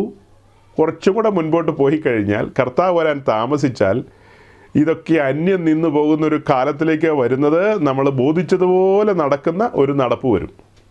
ഒറ്റയടിക്കല്ല ഇതെല്ലാം സംഭവിക്കുന്നത്. മനുഷ്യപുത്രം വരുമ്പോൾ വിശ്വാസം കണ്ടെത്തുമോ എന്നുള്ള ചോദ്യത്തിൻ്റെ ഉത്തരമായിട്ട് നമ്മൾ പറയുമ്പോൾ ഒറ്റയടിക്ക് എല്ലാവരും അങ്ങ് നാടുവിട്ട് പോകാമെന്നല്ല, ഘട്ടം ഘട്ടമായിട്ടാണ് സംഭവിക്കുന്നത്. അപ്പോൾ ഘട്ടം ഘട്ടമായിട്ട് ഇങ്ങനെ ഓരോരോ ആളുകൾ രംഗപ്രവേശനം ചെയ്യും. ഇപ്പോൾ ചെറിയ കാര്യങ്ങളായിരിക്കും പറഞ്ഞു കൊടുക്കുന്നത്, അടുത്ത ഒരാൾ കുറച്ചും കൂടെ കഴിഞ്ഞ് കഴിയുമ്പോൾ വേറൊരു കാര്യം പറഞ്ഞു വരും. ഇപ്പോൾ വ്യാപകമായിട്ട് ആളുകൾ അങ്ങനെ വാക്യമുണ്ടോ എന്നാണ് ചോദിക്കുന്നത്. കഴിഞ്ഞ 2 ആഴ്ച നമ്മൾ പ്രസംഗിച്ച പ്രസംഗം ഈ ചോദിച്ചവർക്കൊക്കെ ഒന്ന് കേൾക്കാൻ കൊടുക്കുകയാണെങ്കിൽ, അല്ലെങ്കിൽ അവർ കേൾക്കുകയാണെങ്കിൽ, വാക്യമുണ്ടോ എന്ന് ചോദിച്ചാൽ വാക്യമല്ല നമ്മൾ പ്രസൻറ്റ് ചെയ്തത്. നമ്മൾ പ്രസൻറ്റ് ചെയ്ത് കാൽവറിയിലെ ക്രൂശാണ്. ക്രൂശിൻ്റെ ദർശനമാണ് ഒരുവനെ മാറ്റിമറിക്കേണ്ടത്, അല്ലേ? ദൈവത്തിൻ്റെ സന്നിധിയിൽ നിൽക്കാൻ നാം യോഗ്യരാണോ? വായി തുറക്കാൻ നമുക്ക് സാധിക്കുമോ? നമ്മുടെ നാവ് പൊങ്ങുമോ? അങ്ങനെയുണ്ടോ ഇങ്ങനെയുണ്ടോ? ഒരു നൂല് പോലെയുള്ളത് ഒരു ചെറുത് മാത്രം ഇങ്ങനെ ഞാത്തി ഇട്ടുകൊണ്ട് പോകാവോ? ഈ വക കാര്യങ്ങളൊക്കെ പറയാനായിട്ട് നമുക്ക് നാവ് എങ്ങനെ പൊങ്ങുന്ന ചോദ്യം. നമ്മൾ അങ്ങനത്തെ സാഹചര്യത്തിൽ കിടന്ന മനുഷ്യരാ. കൃപയാൽ ലഭിക്കപ്പെട്ടൊരു ഉദ്ധാരണമാണ്, അല്ലേ? കൃപയാൽ ലഭിക്കപ്പെട്ടൊരു ഉദ്ധാരണമാണ്. ഇതിനോടനുബന്ധിച്ച് ഒരു കാര്യത്തോടെ ഞാനൊന്ന് സൂചിപ്പിക്കട്ടെ. കഴിഞ്ഞ 2 ആഴ്ചയിലും ലേവ്യ പുസ്തകത്തിൻ്റെ ആദ്യത്തെ അധ്യായത്തിൽ നിന്ന് പറഞ്ഞല്ലോ, പിന്നീട് 2-ാം അധ്യായത്തിലെ ചില കാര്യങ്ങൾ പറഞ്ഞല്ലോ. ഇത് ഞാൻ പുറപ്പാട് പുസ്തകം 38-ാം അധ്യായത്തിൻ്റെ 8 മുതലുള്ള വാക്യങ്ങൾ വായിച്ചിട്ട് 1-2 കാര്യങ്ങൾ പറയാൻ താല്പര്യപ്പെടുകയാണ്. നിങ്ങളിൽ ബഹുഭൂരിപക്ഷം പേര് കേട്ടിട്ടുള്ള കാര്യമാണ്, മുൻപ് നമ്മളിത് സംസാരിച്ചിട്ടുണ്ട്. പക്ഷേ ഇപ്പോഴത്തെ ഒരു പ്രത്യേക സാഹചര്യത്തിൽ നമ്മൾ ഈ പറയുന്ന കാര്യങ്ങൾ പുതുതായിട്ട് ഒത്തിരി പേര് കേൾക്കുന്നുണ്ട്. അവർക്ക് വേണ്ടിയിട്ടാണ് ആ വാക്യം നമുക്കൊന്ന് വായിക്കാം. പുറപ്പാട് ദിവസം 38-ാം അധ്യായത്തിൻ്റെ 8-ാമത്തെ വാക്യം. സമാഗമന കൂടാരത്തിന്റെ വാതിൽക്ക് സേവ ചെയ്തു വന്ന സ്ത്രീകളുടെ ദർപ്പണങ്ങൾ കൊണ്ട് അവൻ താമരത്തൊട്ടിയും അതിന് താമരക്കാലും ഉണ്ടാക്കി. ഇപ്പം നമ്മൾ വായിച്ച പുറപ്പാട് ദിവസം 38-ാം അധ്യായത്തിലേക്ക് വരുന്നതിന് മുമ്പ് ഞാൻ ഒന്നുകൂടി ഒരു ചോദ്യം നിങ്ങളോട് ചോദിക്കുക. അല്പം മുമ്പ് ഞാൻ ഈ ബലിപീഠത്തിൻ്റെ പിക്ചർ നിങ്ങളുടെ മുമ്പിൽ കൊണ്ടുവന്നിട്ട് അവിടെ പറയായിരുന്നു, നമ്മുടെ മാനസാന്തരം നടന്ന ഇടമാണത്. അങ്ങനെ മാനസാന്തരപ്പെട്ട നമ്മൾ മുൻപോട്ട് പ്രയാണം ചെയ്ത് ദൈവരാജ്യത്തിൽ സഞ്ചരിക്കുകയാണ്. അങ്ങനെ സഞ്ചരിക്കുമ്പോൾ നമ്മുടെ ജീവിതത്തിൽ സംഭവിക്കുന്ന ചെറുതും വലുതുമായ കാര്യങ്ങളെക്കുറിച്ച് പറഞ്ഞു. ഈ യാഗപീഠത്തോടുള്ള ബന്ധത്തിൽ നമ്മൾ എന്താ കണ്ടത്? പാപത്തിൽ നിന്നുള്ള വിടുതലാണ് കണ്ടത്. നമ്മിൽ നിന്ന് പാപം പുറത്തുപോയി, തൽസ്ഥാനത്ത് പരിശുദ്ധാത്മാവ് വന്നു. അങ്ങനെ നമ്മളൊരു ക്രിസ്തീയ ജീവിതം ആരംഭിച്ച കാര്യമാണ് പറഞ്ഞത്. എന്നാൽ മുൻപോട്ട് പോകുമ്പോൾ നമ്മുടെ ജീവിതത്തിൽ സംഭവിക്കുന്ന കാര്യങ്ങൾക്കാണ് പാപപ്രവൃത്തികൾ എന്ന് പറയുന്ന സിൻസ്. പാപ സ്വഭാവം നമ്മിലുണ്ട്, സിൻഫുൾ നേച്ചറുണ്ട്. അപ്പോൾ അങ്ങനെ സംഭവിക്കുന്ന കാര്യങ്ങൾക്ക് അനുദിനം ഏറ്റുപറഞ്ഞ് ക്രമീകരിക്കണം, യഥാസ്ഥാനപ്പെടണം. അതിന് ഞാൻ പറഞ്ഞു, ക്രിസ്തുവിൽ മറയുക എന്നൊക്കെ പറയുന്ന കാര്യങ്ങൾ. അതിലെന്തെങ്കിലും ഡൗട്ട് ഉണ്ടെങ്കിൽ നിങ്ങൾ പിന്നീട് ചോദിക്കണം. ഒരിക്കൽ രക്ഷിക്കപ്പെട്ട വ്യക്തിയുടെ ജീവിതത്തിൽ ഒരുവിധമായ പാപപ്രവൃത്തികളും വരുന്നില്ല, അവർ യാതൊരു മിസ്റ്റേക്കും കമ്മിറ്റ് ചെയ്യില്ല എന്നൊക്കെ പറയുന്ന ആ മൗഢ്യമായ ആശയങ്ങളെ ഖണ്ഡിച്ചുകൊണ്ടാണ് നമ്മളിപ്പോൾ പറഞ്ഞത്. അത് നിങ്ങളിൽ എത്ര പേർക്ക് മനസ്സിലായി എന്ന് എനിക്കറിയില്ല. നിശ്ചയമായി അത് മനസ്സിലാക്കണം. അടിസ്ഥാനപരമായ വിഷയമാണ്, തറവായിട്ട് മനസ്സിലാക്കണം. കാരണം ഇത്തരക്കാരായ ആളുകൾ ഏതെങ്കിലും മാധ്യമങ്ങളിലൂടെ നിങ്ങളോടൊക്കെ സംസാരിക്കാൻ ഇടവന്നു കഴിഞ്ഞാൽ മറുപടി പറയേണ്ടതുണ്ട്. അങ്ങനെ മറുപടി പറയണമെങ്കിൽ ഈ കാര്യങ്ങളിൽ നല്ല ബോധ്യം വേണം. അപ്പോൾ അതിൽ എന്തെങ്കിലും ഡൗട്ട്സ് ഉണ്ടെങ്കിൽ, ഒരുപക്ഷെ ഞാൻ പറഞ്ഞു വരുമ്പോൾ ഏതെങ്കിലും ഭാഗം ഞാൻ ചിലപ്പോൾ വിട്ടുപോകാം, പക്ഷെ നിങ്ങൾക്ക് ഓർമ്മ വരും. അതുകൊണ്ട് അങ്ങനെയുള്ള കാര്യങ്ങളുണ്ടെങ്കിൽ പിന്നീട് പറയുക. ആ കാര്യങ്ങൾ തറവാക്കിക്കൊണ്ട് വേണം നമുക്ക് മുൻപോട്ട് പോകാൻ. ആ കാര്യങ്ങളെ തറവാക്കിക്കൊണ്ട് വേണം മുൻപോട്ട് പോകാൻ. ഓക്കെ, അപ്പോൾ നമ്മളിപ്പോൾ വായിച്ച ഈ പുറപ്പാട് ദിവസം 38 അധ്യായത്തിൻ്റെ 8 വാക്യത്തിൽ കാണുന്നത് ഈ സമാഗമന കൂടാരത്തിൻ്റെ മുൻപിൽ സേവ ചെയ്യുവാനായിട്ട് വന്നിരിക്കുന്ന സഹോദരിമാർ മുഖം നോക്കിക്കൊണ്ടിരിക്കുന്ന കണ്ണാടി അഥവാ മുഖദർപ്പണം, ആ മുഖദർപ്പണം മോശെ ഏൽപ്പിക്കുകയാണ്. ആ മുഖദർപ്പണം എന്ന് പറയുന്നത് അത് താമ്രം കൊണ്ടുള്ളതാണ്. അപ്പോൾ ആ മുഖദർപ്പണം അത് നമുക്കറിയാം, അതൊക്കെ നമ്മൾ പണ്ട് വിശദീകരിച്ചിട്ടുള്ളതാണ് അല്ലേ. അപ്പോൾ താമ്രം കൊണ്ടുള്ള ആ കണ്ണാടി അതിങ്ങനെ മിനുക്കി എടുത്തതാണ്, അതിലൂടെയാണ് അവർ മുഖം നോക്കുന്നത്. ആ മുഖദർപ്പണം എല്ലാം മോശെ ഏൽപ്പിക്കുകയാണ്. അങ്ങനെ മോശെ ഏൽപ്പിച്ച ഈ മുഖദർപ്പണം കൊണ്ടാണ് പിന്നത്തേതിൽ താമ്രത്തൊട്ടി ഉണ്ടാക്കുന്നത്. താമ്രത്തൊട്ടിയുമായി ബന്ധപ്പെട്ട് നമ്മൾ പഠിക്കുമ്പോൾ പരിശുദ്ധാത്മാവിനെയാണ് താമ്രത്തൊട്ടിയിലൂടെ നമ്മൾ ദർശിക്കുന്നത്. അതിൻ്റെ വിശദീകരണത്തിലേക്ക് പോകുമ്പോൾ അടുത്തൊരു കാര്യം എന്ന് പറയുന്നത് ഈ താമ്രത്തൊട്ടി ശുദ്ധീകരണത്തോടുള്ള ബന്ധത്തിലാണ് അവിടെ ഇരിക്കുന്നത്. ഈ താമ്രത്തൊട്ടിയുടെ അടുക്കിലേക്കാണ് ശുശ്രൂഷയ്ക്ക് വരുന്ന പുരോഹിതന്മാർ ആദ്യം കടന്നു വരുന്നത്. അവിടെ കടന്നു വന്ന് അവർ ശുദ്ധീകരണം പ്രാപിച്ചിട്ടാണ് പിന്നിലേക്ക് വന്ന് യാഗപീഠത്തിൽ യാഗമൃഗത്തെ അറുക്കുന്നത്. അപ്പോൾ ആദ്യം വരുന്നത് താമ്രത്തൊട്ടിയുടെ അടുക്കിലാണ്. ആ താമ്രത്തൊട്ടിക്കകത്ത് തെളിനീരാണ് ഒഴിച്ചിരിക്കുന്നത്. ആ തെളിനീരിൽ നിന്ന് എടുത്തിട്ടാണ് അവർ കയ്യും കാലും കഴുകുന്നത്. അങ്ങനെ കയ്യും കാലും കഴുകി ശുദ്ധീകരണം പ്രാപിച്ചാണ് പുരോഹിതന്മാർ ശുശ്രൂഷയ്ക്ക് വേണ്ടി വരുന്നത്. ആ കാര്യം അങ്ങനെ സജ്ജമാക്കേണ്ടതിന് അഥവാ താമ്രത്തൊട്ടി ഉണ്ടാക്കേണ്ടതിന് ആവശ്യത്തിന് താമ്രം വേണമല്ലോ. ആ താമ്രം ഈ സഹോദരിമാർ കൊടുത്ത മുഖദർപ്പണം ഉടയ്ക്കുക എന്ന് പറഞ്ഞാൽ മനസ്സിലായല്ലോ. ഈ സഹോദരിമാർ കൊടുത്ത മുഖദർപ്പണം ഉടച്ചു. പിന്നത്തേതിലത് തീയുടെ അനുഭവത്തിലേക്ക് കടന്നുപോയി. അങ്ങനെ തീയുടെ അനുഭവത്തിലേക്ക് പോയി അത് മറ്റൊരു ഷേപ്പിലേക്ക് വരികയാണ്. ഈ ഉടയ്ക്കപ്പെട്ട ഈ മുഖദർപ്പണങ്ങളെല്ലാം കൂടെ ചേർന്ന് ഉരുക്കിയെടുത്ത് അത് മറ്റൊരു ഷേപ്പിൽ അഥവാ ഈ താമ്രത്തൊട്ടിയുടെ ഷേപ്പിലേക്ക് വരികയാണ്. അങ്ങനെ വന്നു കഴിഞ്ഞപ്പോൾ അത് വളരെ പ്രയോജനം ചെയ്യുന്നൊരു അനുഭവത്തിലേക്ക് വന്നു. ഇപ്പോൾ പുരോഹിതന്മാർക്ക് ദൈവത്തിൻ്റെ സന്നിധിയിലേക്ക് കടന്നു വരുവാൻ പാകത്തിന് ശുദ്ധീകരണം പ്രാപിക്കുവാൻ ഈ താമ്രത്തൊട്ടി ഉപകരിക്കുന്നു എന്നുള്ളതാണ് നമുക്കിതിൽ നിന്ന് മനസ്സിലാകുന്നത്. അപ്പോൾ അതിന് ചില സഹോദരങ്ങൾ ആ സമർപ്പണാനുഭവത്തിലേക്ക് വന്ന് ചില കാര്യങ്ങൾ ഉടയ്ക്കപ്പെടുവാൻ ഏൽപ്പിച്ചു കൊടുത്തപ്പോൾ അവിടെ പരിശുദ്ധാത്മാവിൻ്റെ പ്രവൃത്തിയാണ് കാണുന്നത്. ഇപ്പം നമ്മളിതൊരു പുതിയ നിയമത്തിൻ്റെ ഭാഷയിൽ പറഞ്ഞു കഴിഞ്ഞാൽ സമർപ്പിതരായ സ്ത്രീ പുരുഷന്മാർ തങ്ങൾക്ക് ഏറ്റവും പ്രിയപ്പെട്ട കാര്യങ്ങളെ ഏൽപ്പിച്ചു കൊടുക്കുകയാണ്, ഉടയ്ക്കപ്പെടുവാൻ ഏൽപ്പിച്ചു കൊടുക്കുകയാണ്. അങ്ങനെ ഏൽപ്പിച്ചു കൊടുക്കുമ്പോൾ അവിടെ പരിശുദ്ധാത്മാവിൻ്റെ പ്രവർത്തനമാണ് സംഭവിക്കുന്നത്. പരിശുദ്ധാത്മാവിൻ്റെ പ്രവർത്തനം അവർക്ക് ഏറ്റവും പ്രിയപ്പെട്ട കാര്യങ്ങളെ ഏൽപ്പിച്ചു കൊടുത്തപ്പോൾ അവിടെ ദൈവത്തിൻ്റെ പരിശുദ്ധാത്മാവിൻ്റെ വലിയൊരു പ്രവൃത്തിയാണ് നമ്മൾ കാണുന്നത്. നോക്കണം, ഒരു പുതുനിയമ ക്രിസ്ത്യാനിയെ സംബന്ധിച്ച് അവൻ രക്ഷിക്കപ്പെട്ട് സ്നാനപ്പെട്ട് വന്നു കഴിയുമ്പോൾ മുൻപോട്ടുള്ള യാത്രയിൽ ദൈവവിഷയത്തിൽ സമ്പന്നനാകേണ്ടതുണ്ട്, വെളിപ്പാടുകളിൽ സഞ്ചരിക്കേണ്ടതുണ്ട്, ക്രിസ്തു എന്ന തലയോളം വളരേണ്ടതുണ്ട്, ദൈവത്തിൻ്റെ സകല നിറവിനോളം നിറയേണ്ടതുണ്ട്, കുഞ്ഞാടിൻ്റെ കാന്തി എന്ന നിലയിൽ ഒരുക്കപ്പെടേണ്ടതുണ്ട്. നമ്മൾ ബാഹ്യാലങ്കാരത്തിന് പ്രാധാന്യം കൊടുക്കാതെ സംസാരിച്ചെങ്കിലും ആന്തരികമായ അലങ്കാരങ്ങൾക്ക് വളരെ പ്രാധാന്യമുണ്ട്. അതിലൊരു കാര്യം കഴിഞ്ഞ ദിവസം പറഞ്ഞു, ഒന്നുകൂടെ പറയുകയാണ്. കുഞ്ഞാടിൻ്റെ കാന്തയ്ക്ക് അഥവാ മണവാട്ടിക്ക് പൊൻകസവ് കൊണ്ടുള്ള ചിത്രത്തൈലുള്ള വസ്ത്രമുണ്ട്. അതൊരു വിശേഷപ്പെട്ട വസ്ത്രമാണ്. നമ്മൾ മത്തായിയുടെ സുവിശേഷത്തിലേക്ക് വരുമ്പോൾ അവിടെ കല്യാണ വസ്ത്രം ധരിക്കുന്നവരെ കുറിച്ച് കാണുന്നുണ്ട്, മത്തായി 22. അതേസമയം വെളിപ്പാട് പുസ്തകത്തിലേക്ക് നമ്മൾ വരുമ്പോൾ അവിടെയാണ് കുഞ്ഞാടിൻ്റെ കാന്ത വിശേഷപ്പെട്ട വസ്ത്രം ധരിച്ച കാര്യം കാണുന്നത്. അപ്പോൾ രണ്ട് കാര്യം നമ്മുടെ മുമ്പിലുണ്ട്. ഒന്ന്, കല്യാണ വസ്ത്രത്തിൻ്റെ കാര്യം പറയുന്നുണ്ട്, മണവാട്ടിയുടെ വസ്ത്രത്തിൻ്റെ കാര്യം നമ്മൾ പഠിക്കുന്നുണ്ട്. കല്യാണ വസ്ത്രവുമായി ബന്ധപ്പെട്ട് പറയുമ്പോൾ അത് കല്യാണ സദ്യക്ക് ക്ഷണിക്കപ്പെട്ടവർക്കുള്ള വസ്ത്രമാണ്. അതേസമയം മണവാട്ടിക്കുള്ള വസ്ത്രം എന്ന് പറയുന്നത് വിശേഷപ്പെട്ട വസ്ത്രമാണ്. ആ വസ്ത്രം ധരിച്ചുകൊണ്ട് മാത്രമേ മണവാട്ടിക്ക് ആ പറയപ്പെട്ട ദിവസം മണവാളൻ്റെ മുമ്പിലേക്ക് വരുവാൻ സാധിക്കുകയുള്ളൂ. അതിനവരെ സജ്ജമാക്കുവാനാണ് കർത്താവ് 5 വിധ ശുശ്രൂഷകരെ ആക്കി വെച്ചിരിക്കുന്നത്. ഇങ്ങനത്തെ മീറ്റിങ്ങുകൾ, ഇങ്ങനത്തെ സംവിധാനങ്ങളിലൂടെയൊക്കെ ദൈവജനത്തെ വിളിച്ചു കൂട്ടിയിട്ട് അവരോട് നേരിട്ടും പിന്നത്തേതിലും ഒക്കെ ഈ കാര്യങ്ങളെ ധരിപ്പിക്കുന്ന എന്തിനാ?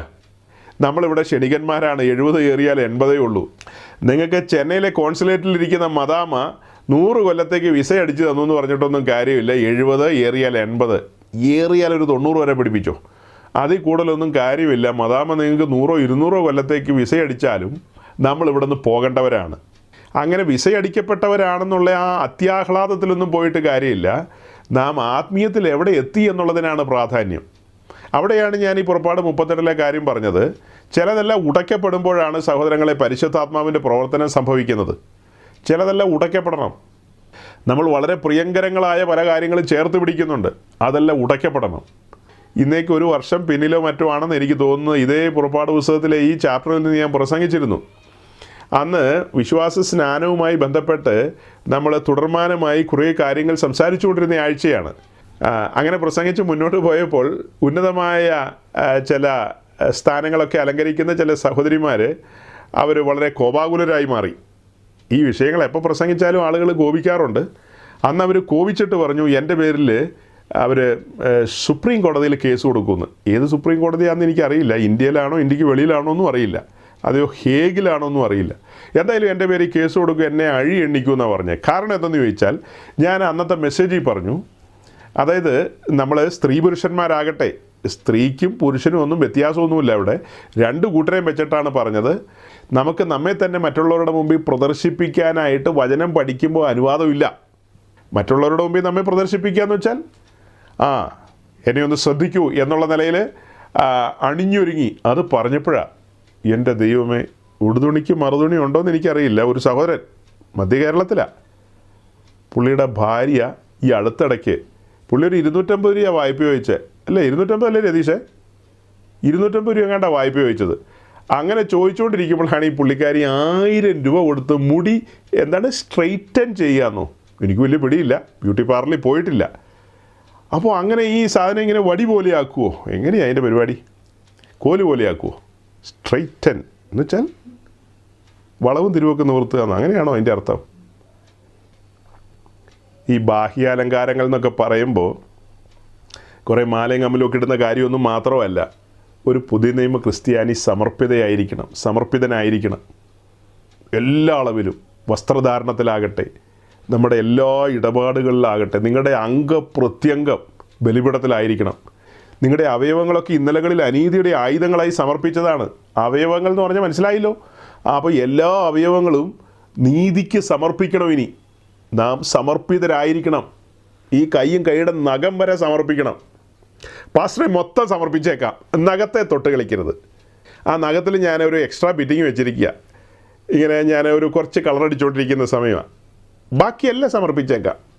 അങ്ങനെയായിട്ട് സമർപ്പിക്കേണ്ട, കട്ടപ്പെട്ടൊന്നും സമർപ്പിക്കേണ്ട.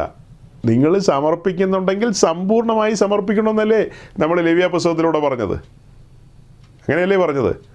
ഇപ്പോൾ ഇവിടെ നമ്മൾ കണ്ട സഹോദരിമാർ ആരെങ്കിലും AK-47 ചൂണ്ടിക്കാണിച്ചിട്ടാണോ അവരത് കൊണ്ടുവന്ന് ഉടയ്ക്കാൻ ഏൽപ്പിച്ചു കൊടുത്തത്? ഉടയ്ക്കുകയാണ്. നമ്മുടെ താല്പര്യങ്ങളും ആഗ്രഹങ്ങളും ഒക്കെ ഉടയപ്പെടുകയാണ്. മറ്റുള്ളവർ എന്നെ നോക്കണം, എന്നെ ശ്രദ്ധിക്കണം, ഞാൻ ഇങ്ങനെ അലങ്കരിക്കപ്പെട്ട അണിഞ്ഞൊരുങ്ങി 5000 രൂപ അങ്ങനെ എങ്ങാണ്ടൊക്കെയാണെന്നാണ് പറഞ്ഞത്. ഇതിനകത്തൊക്കെ കയറി ഇറങ്ങിയിട്ട് വരാൻ. ദൈവമേ, ഞങ്ങൾ മുടി വെട്ടാൻ പോയി കഴിഞ്ഞാൽ ആകെ എൻ്റെ ദൈവമേ, കേൾക്കണം കേട്ടോ സഹോദരിമാരെ, ഞങ്ങളുടെ സഹോദരിമാരെല്ലാം കേൾക്കണം. ഞങ്ങൾ പാവങ്ങൾ ഈ ബാർബർ ഷോപ്പിൽ പോയിട്ട് ഇറങ്ങി വന്നു കഴിയുമ്പോൾ 100, 120, 150 അങ്ങനെ എങ്ങാണ്ടാ കൊടുക്കുന്നതെന്ന് എനിക്ക് തോന്നുന്നത്. അങ്ങനെയൊക്കെ കൊടുത്തിട്ട് ഇറങ്ങി വരുന്നവരാണ് ഞങ്ങളാ കേൾക്കുന്നത് 1000-ൻ്റെ 5000-ൻ്റെ ഒക്കെ പരിപാടികളാണ് ഈ പറഞ്ഞ സാധനമൊക്കെ ഇങ്ങനെയൊക്കെ ചെയ്യുന്നതെന്ന്. നോക്കണം, ശേഷിയില്ല എന്നിട്ടാണ് ഇത്രയും കാട്ടിക്കൂട്ടുന്നത്. അപ്പോൾ ശേഷി ഉണ്ടായിരുന്നെങ്കിലോ മറിച്ചേനെ തവിട് പിടിയാക്കിയാൽ. അപ്പം നമ്മൾ ഈ പറയുന്നൊന്നും എല്ലാവർക്കും രസിക്കുന്ന കാര്യങ്ങളല്ല, രുചിക്കുന്ന കാര്യങ്ങളല്ല. നമ്മളീ പറയുന്ന കാര്യങ്ങളൊന്നും എല്ലാവർക്കും രസിക്കുന്നോ രുചിക്കുന്നോ ആയ കാര്യങ്ങളല്ല. എൻ്റെ വാത്സല്യ സഹോദരങ്ങൾ മനസ്സിലാക്കണം. തിമോത്തിയോസിൻ്റെ ലേഖനത്തിൽ കർത്താവിൻ്റെ അഭിഷിക്തൻ പൗലോസ് വളരെ കൃത്യമായി പറയുന്നുണ്ട്. അവിടെ സഹോദരിമാരോടുള്ള ബന്ധത്തിലാണ് പറയുന്നത്. സഹോദരിമാർ ലജ്ജാശീലത്തോടുകൂടി സുബോധത്തോടെ യോഗ്യമായി വസ്ത്രം ധരിച്ച് നടക്കണം എന്നുള്ളൊരു കാര്യം അവിടെ പറയുന്നത്. അപ്പോൾ അതിൻ്റെ ഒരു ആകത്തുക നമ്മൾ എടുത്തു കഴിഞ്ഞാൽ നമുക്ക് മനസ്സിലാകുന്നത് നമ്മൾ ആ ഒരു സമർപ്പണ അനുഭവത്തിൽ പോകണം. കർത്താവിന് നാണക്കേട് ഉണ്ടാക്കരുത്. അത് സഹോദരിമാർക്ക് മാത്രമല്ലെന്നേ, ഞാൻ സഹോദരന്മാരെന്നാണ് പറയുന്നത്. ഹോമലേഖനം 12 നമ്മൾ വായിച്ചല്ലോ, എല്ലാവരോടുമുള്ള ബന്ധത്തിലല്ലേ ആ ഒരു യാഗമായി നമ്മെ ഏൽപ്പിച്ചു കൊടുക്കുക എന്ന് പറയുന്നത്. യാഗത്തോടുള്ള ബന്ധത്തിൽ യാഗം സന്ധ്യ മുതൽ പ്രഭാതം വരെ കത്തണമെന്നുള്ളതാണ്. സന്ധ്യ മുതൽ പ്രഭാതം എന്ന് പറഞ്ഞാൽ നമ്മൾ എന്താ അർത്ഥമാക്കുന്നത്? നമ്മെ സംബന്ധിച്ച് നമ്മൾ ഈ വിശ്വാസ വഴിയിലേക്ക് വന്നത് ആ സന്ധ്യാസമയത്താണ്. പ്രഭാതം എപ്പോഴാണ്? കാഹളം ധനിക്കുമ്പോഴാണ് പ്രഭാതം. അപ്പോൾ അതുവരെ നമ്മൾ ബലിപീഠത്തിലാണെന്ന് പറഞ്ഞാൽ അതുവരെ നമ്മൾ സമർപ്പണ അനുഭവത്തിലാണ്. ആ സമർപ്പണത്തെ പരിശോധിക്കാനായിട്ട് ദൈവം പലരെ അനുവദിക്കും. RSSകാരെയും ബജരംഗ് ദളുകാരെയും അനുവദിക്കുമെന്ന് ചോദിച്ചാൽ അവരൊന്നും വന്നാൽ നിങ്ങളുടെ അടുത്തൊരു കളി നടക്കില്ല. എൻ്റെയും നിങ്ങളുടെയും ചുറ്റും ഈ ഭദ്രതക്കാർ ഇങ്ങനെയുള്ള ആളുകളെയൊക്കെയാണ് അയക്കുന്നത്. അങ്ങനെയൊക്കെ അയച്ചു കഴിയുമ്പോൾ നമ്മൾ അതൊക്കെ കേൾക്കുമ്പോൾ പുതുമയാണല്ലോ. എന്താ പുതുമ? അതായത് 4 സുവിശേഷങ്ങൾ ഒരു പുതിയ നിയമ ക്രിസ്ത്യാനി 2 പ്രാവശ്യം വായിച്ചാൽ മതിയെന്ന്. പുതുമയല്ലേ അത്? പുതുമ. ലേഖനങ്ങൾ മാത്രം നമ്മൾ വായിച്ചാൽ മതി. സുവിശേഷമൊക്കെ ന്യായപ്രമാണ സംബന്ധിയായ കാര്യങ്ങളാണ്, അതൊന്നും നമ്മൾ വായിക്കണ്ട. അപ്പോൾ മത്തായിയുടെ സുവിശേഷം 5, 6, 7 അധ്യായങ്ങളൊക്കെ ഗിരിപ്രഭാഷണമൊന്നും നടപടിയുള്ള കാര്യമല്ല. അതൊന്നും നമുക്ക് പാലിക്കാൻ കഴിയില്ല. ഗിരിപ്രഭാഷണത്തിനനുസരിച്ച് ജീവിച്ച് ആരുണ്ട് ഉലകത്തിൽ നിന്നാണ് ചോദിക്കുന്നത്? ഏതെങ്കിലും ഒരുവനുണ്ടോ എന്നാണ് ചോദിക്കുന്നത്. അതൊക്കെ കേൾക്കുമ്പോൾ ഒരു ക്രിസ്ത്യാനി തിരിച്ചറിയണ്ടേ, ഇതെൻ്റെ ദൈവത്താൽ അയക്കപ്പെട്ടവനല്ലെന്ന്. അവൻ തിരിച്ചറിയണ്ടേ? അവിടെ എഴുതിയിരിക്കുന്നത് എന്താ? ആത്മാവിൽ ദരിദ്രരായവർ ഭാഗ്യവാന്മാർ. ഒരു പുതിയ നിയമ ഭക്തനോടല്ലേ പറയുന്നത് ആത്മാവിൽ ദരിദ്രരായവർ ഭാഗ്യവാന്മാരെന്ന്? 5-ാം അധ്യായത്തിൽ എഴുതിയിരിക്കുന്ന 5, 6, 7 അധ്യായം വേണ്ടെങ്കിൽ ഗിരിപ്രഭാഷണം നമുക്കുള്ളതല്ലെങ്കിൽ ആ വരി പിന്നെ ആർക്കുള്ളതാ? കായംകുളം കൊച്ചുണ്ണിക്കുള്ളതാണോ? ആത്മാവിൽ ദരിദ്രനായവൻ ഭാഗ്യവാൻ എന്ന് പുള്ളിയോടാണോ പറഞ്ഞത്?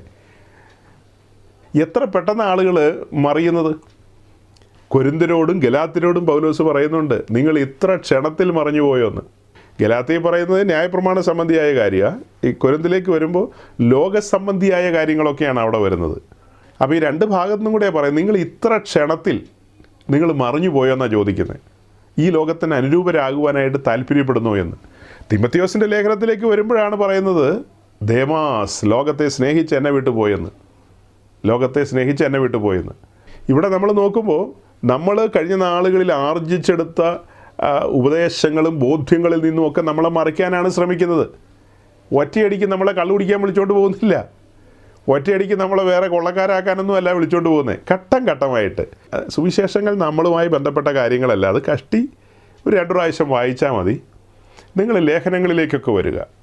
24 മണിക്കൂർ നിങ്ങൾ റോമാലേഖനത്തിൽ നിൽക്കണം. 24 മണിക്കൂറും 24 മണിക്കൂറല്ല, 48 മണിക്കൂർ നിന്നിട്ടും ABCD പിടി കിട്ടിയിട്ടില്ലെന്ന് മാത്രം. ആളുകളെല്ലാം കുഴിയിൽ വീഴ്ക്കുകയാണെന്നുള്ളതാണ് സത്യം. 24 മണിക്കൂർ ലേഖനങ്ങളിലേക്ക് വന്നപ്പോൾ കണ്ടതാ. പൗലോസ് പറയാണ്, ആ പാപിയിൽ ഞാൻ ഒന്നാമനെന്ന്. ഉടനെ ചാടിക്കയറി പറയാണ്, ഞാനും ഒരു പാപിയാണ്, ഇപ്പോൾ കൃപയാൽ ജീവിച്ചു പോകുന്നു എന്ന്. അതാണോ പുതിയ നിയമത്തിൻ്റെ ടീച്ചിങ്? നാം പാപികളായിരുന്നു, കൃപയാൽ രക്ഷിക്കപ്പെട്ടു, പാപം പുറത്തുപോയി, ഇന്ന് നാം കർത്താവിൻ്റെ വിശുദ്ധന്മാരാണ്. അതല്ലേ അതിൻ്റെ സത്യം? ഇന്ന് നാം പാപികളാണോ? ഇന്ന് നാം കർത്താവിൻ്റെ വിശുദ്ധന്മാരാണ്. അപ്പോൾ പൗലോസ് അവിടെ ആ പറഞ്ഞതിൻ്റെ അർത്ഥം മുന്നമേ നമ്മൾ പറഞ്ഞിട്ടുണ്ട്, എങ്കിലും ഒറ്റ വാക്ക്. അതായത് 1 തിമോത്തിയോസ് 1:15 ആ ഭാഗം വരുന്നത്. അതിന് മുകളിൽ 13 മുതൽ ആ ഭാഗം എക്സ്പ്ലെയിൻ ചെയ്യണം. മുമ്പേ ഞാൻ ദൂഷകനും നിഷ്ഠൂരനും ഉപദ്രവിയും എന്നൊക്കെ പറഞ്ഞ പൗലോസ് വരുന്നത്. അങ്ങനെയായിരുന്നൊരു ഭൂതകാലം തനിക്കുണ്ടായിരുന്നു. ആ ഭൂതകാലത്തെ മുൻനിർത്തിക്കൊണ്ടാണ് പറയുന്നത്, ഞാനൊരു പാപിയായിരുന്നു, ആ പാപികളിൽ ഞാൻ ഒന്നാമനായിരുന്നു. എന്നാൽ ദമസ്കോസ് എൻ്റെ ജീവിതത്തിൽ വൻ പരിവർത്തനം ഉണ്ടാക്കിയ ഇടമാണ്. ഞാൻ ക്രിസ്തുവിനോട് മുഖാമുഖം വന്ന സ്ഥലമാണ്, ഒരു എൻകൗണ്ടർ നടന്ന ഇടമാണ്. അവിടെ ഞാൻ രക്ഷകനെ കണ്ടെത്തുകയായിരുന്നു. എന്നിൽ നിന്ന് പാപം പുറത്തുപോയി, തൽസ്ഥാനത്തേക്ക് പരിശുദ്ധാത്മാവ് കടന്നു വന്നു. താൻ എഴുതിയ ലേഖനങ്ങളെല്ലാം വിളിക്കപ്പെട്ട വിശുദ്ധന്മാർക്കാണ് എഴുതിയത്. എഴുതിയ പൗലോസ് പാപിയാണെങ്കിൽ തമാശ എന്നാണെന്നറിയാവോ? എഴുതിയ പൗലോസ് പാപിയും ആ എഴുത്ത് അഥവാ കത്ത് ലഭിക്കുന്ന ആളുകൾ, ലേഖനങ്ങൾ ലഭിക്കുന്നവരെല്ലാം വിശുദ്ധന്മാരും. അതൊരു ഭയങ്കര മിസ്റ്ററിയാണ്. ഈ ജനത്തിന് ചിന്തിക്കാൻ കഴിയുന്നില്ല, അശേഷം ചിന്തിക്കാൻ കഴിയുന്നില്ല. എത്ര പെട്ടെന്നാണ് മറിച്ച് കളയുന്നത്. അപ്പോൾ സഹോദരങ്ങളെ, ഞാൻ സമയം ഒത്തിരി പോയതുകൊണ്ട് വാക്കുകൾ ചുരുക്കുകയാണ്. ഒറ്റ കാര്യയുടെ പറയാം, ഈ ആഭരണമൊക്കെ ധരിച്ച ആളുകൾ പല കൂട്ടായ്മകളും ഉണ്ട്. ആ ആളുകളെല്ലാം നരകത്തിൽ പോകുന്നൊന്നും ആരും ചിന്തിച്ചേക്കരുത്. കേൾക്കുന്ന അവരും ചിന്തിക്കരുത്, നിങ്ങളും ചിന്തിക്കരുത്. ഞാനങ്ങനെ പറഞ്ഞിട്ടുമില്ല. പിന്നെ ആ കാര്യത്തിന് പ്രാധാന്യമില്ലാതെ അതിനോട് വിയോജിച്ചുകൊണ്ട് പാസ്റ്റർ പ്രസംഗിക്കുന്നതെന്ന് ചോദിച്ചാൽ, നമ്മെ സംബന്ധിച്ച് നമുക്ക് ഈ ബോധ്യങ്ങളും വെളിപ്പാടുകളും ലഭിച്ചവരാണ്. നമ്മുടെ ജീവിതം പുതിയ ഭൂമിയിൽ അവസാനിക്കേണ്ടതല്ല. കേൾക്കണം. ഇവിടെ ഇരിക്കുന്ന ആരുടെയും ജീവിതം ഈ പറഞ്ഞ ബാഹ്യാലങ്കാരങ്ങളും ഒക്കെ ആയിട്ട് ഇങ്ങനെ രസിച്ച് പൊളച്ചൊക്കെ ജീവിച്ചിട്ട് രക്ഷയിലുണ്ടെങ്കിൽ നമ്മൾ കഷ്ടി പുതിയ ഭൂമിയിൽ എത്തിച്ചേർന്നാൽ പോരാ. നമുക്ക് ആഴത്തിലുള്ള പഠനങ്ങളുള്ളവരാണ്. ആ പുതിയ ഭൂമിയിലേക്ക് വെളിപ്പെട്ട് വരുന്ന പുതിയ യെരൂശലേം എന്ന് പറയുന്ന നഗരം, അതാണ് പണിതീർക്കപ്പെട്ട സഭ. നമ്മൾ അതിൻ്റെ ഭാഗമാകാൻ വിളിക്കപ്പെട്ടവരാണ്. ആ പറയപ്പെട്ട നഗരം എന്ന് പറയുന്നത് തേജസ്സിൻ്റെ രത്നങ്ങളാൽ പണിയപ്പെടുന്നതാണ്. അപ്പോൾ നമ്മുടെ ജീവിതം ആ ഒരു നിലയിലേക്ക്, അതായത് ക്രിസ്തുവിൻ്റെ മഹിമയിലേക്കും ക്രിസ്തുവിൻ്റെ സ്വഭാവത്തിലേക്കും അവൻ്റെ ഡിവൈൻ ക്യാരക്ടറിലേക്ക് നമ്മൾ എത്തണം. അവൻ്റെ മഹിമയിലേക്ക് നമ്മൾ എത്തണം. അതിനുവേണ്ടി മാത്രം ജീവിക്കുന്നവരാ നമ്മൾ. ശേഷം പെന്തിക്കോസുകാർ കാത് കുത്തുവോ കുത്താതിരിക്കുവോ, അവർ കാകളം നിൽക്കുമ്പോൾ കേൾക്കുവോ കേൾക്കാതിരിക്കുവോ, അവർ പുതിയ ഭൂമി വരുമോ, അതൊന്നും നമുക്ക് വിഷയമല്ല. നമ്മെ സംബന്ധിച്ച് ഉത്തമമായൊരു ബോധ്യമുണ്ട്. ജയിക്കുന്നവൻ മാത്രമാണ് സിംഹാസനത്തിലിരിക്കുകയുള്ളൂ. സമ്പൂർണ്ണ സമർപ്പിതൻ. നമ്മുടെ കർത്താവ് യേശുക്രിസ്തുവിനെ കുറിച്ച് തുടക്കത്തിൽ പറഞ്ഞത്, യെശയ്യാവ് കണ്ട ദർശനം. രൂപഗുണമില്ല, കോമളത്വമില്ല, കണ്ടാൽ ആഗ്രഹിക്കത്തക്ക ഒന്നുമില്ല. നമ്മൾ നമ്മുടെ കർത്താവിൻ്റെ മരണത്തോട് അനുരൂപരാകുവാനായിട്ട് ഏൽപ്പിച്ചു കൊടുത്ത മനുഷ്യരാണ്. അവനെ കണ്ടവർക്കൊന്നും വലിയ ആകർഷണം തോന്നിയില്ല. ലോകം വികർഷിക്കുകയാണ് ചെയ്തത്. പത്രോസ് അതാ എഴുതി വെച്ചിരിക്കുന്നത്, ലോകം തള്ളിയ കല്ലെന്ന്. അത്ര ആകർഷണമാണെങ്കിൽ ലോകം തള്ളുവോ? ലോകത്തിന് ആകർഷണമായി തോന്നിയില്ല. വിശ്വസിക്കുന്നവർക്ക് അവനൊരു അതിശയ വിഷയമാണ്. വിശ്വസിക്കുന്നവർക്ക് അവനൊരു അതിശയ വിഷയമാണ്. പക്ഷെ ലോകത്തെ സംബന്ധിച്ച് അങ്ങനെയല്ല. ലോകത്തിന് അവനൊരു അതിശയ വിഷയമല്ല. ലോകത്തിൻ്റെ നോട്ടത്തിൽ രൂപഗുണമില്ല, തച്ചൻ്റെ മകനാണ്.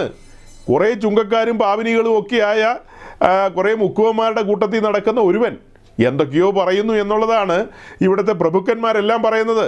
അതുകൊണ്ടാണ് തേജസ്സിൻ്റെ ക്രിസ്തുവിനെ ഈ ലോകത്തിൻ്റെ പ്രഭുക്കന്മാർ ക്രൂശിച്ചത്. അത്ര അത്യാകർഷകമാണെങ്കിൽ അവർ ക്രൂശിക്കുമോ? ഇല്ല, അവർക്കത് വെളിപ്പെട്ടില്ലെന്നേ.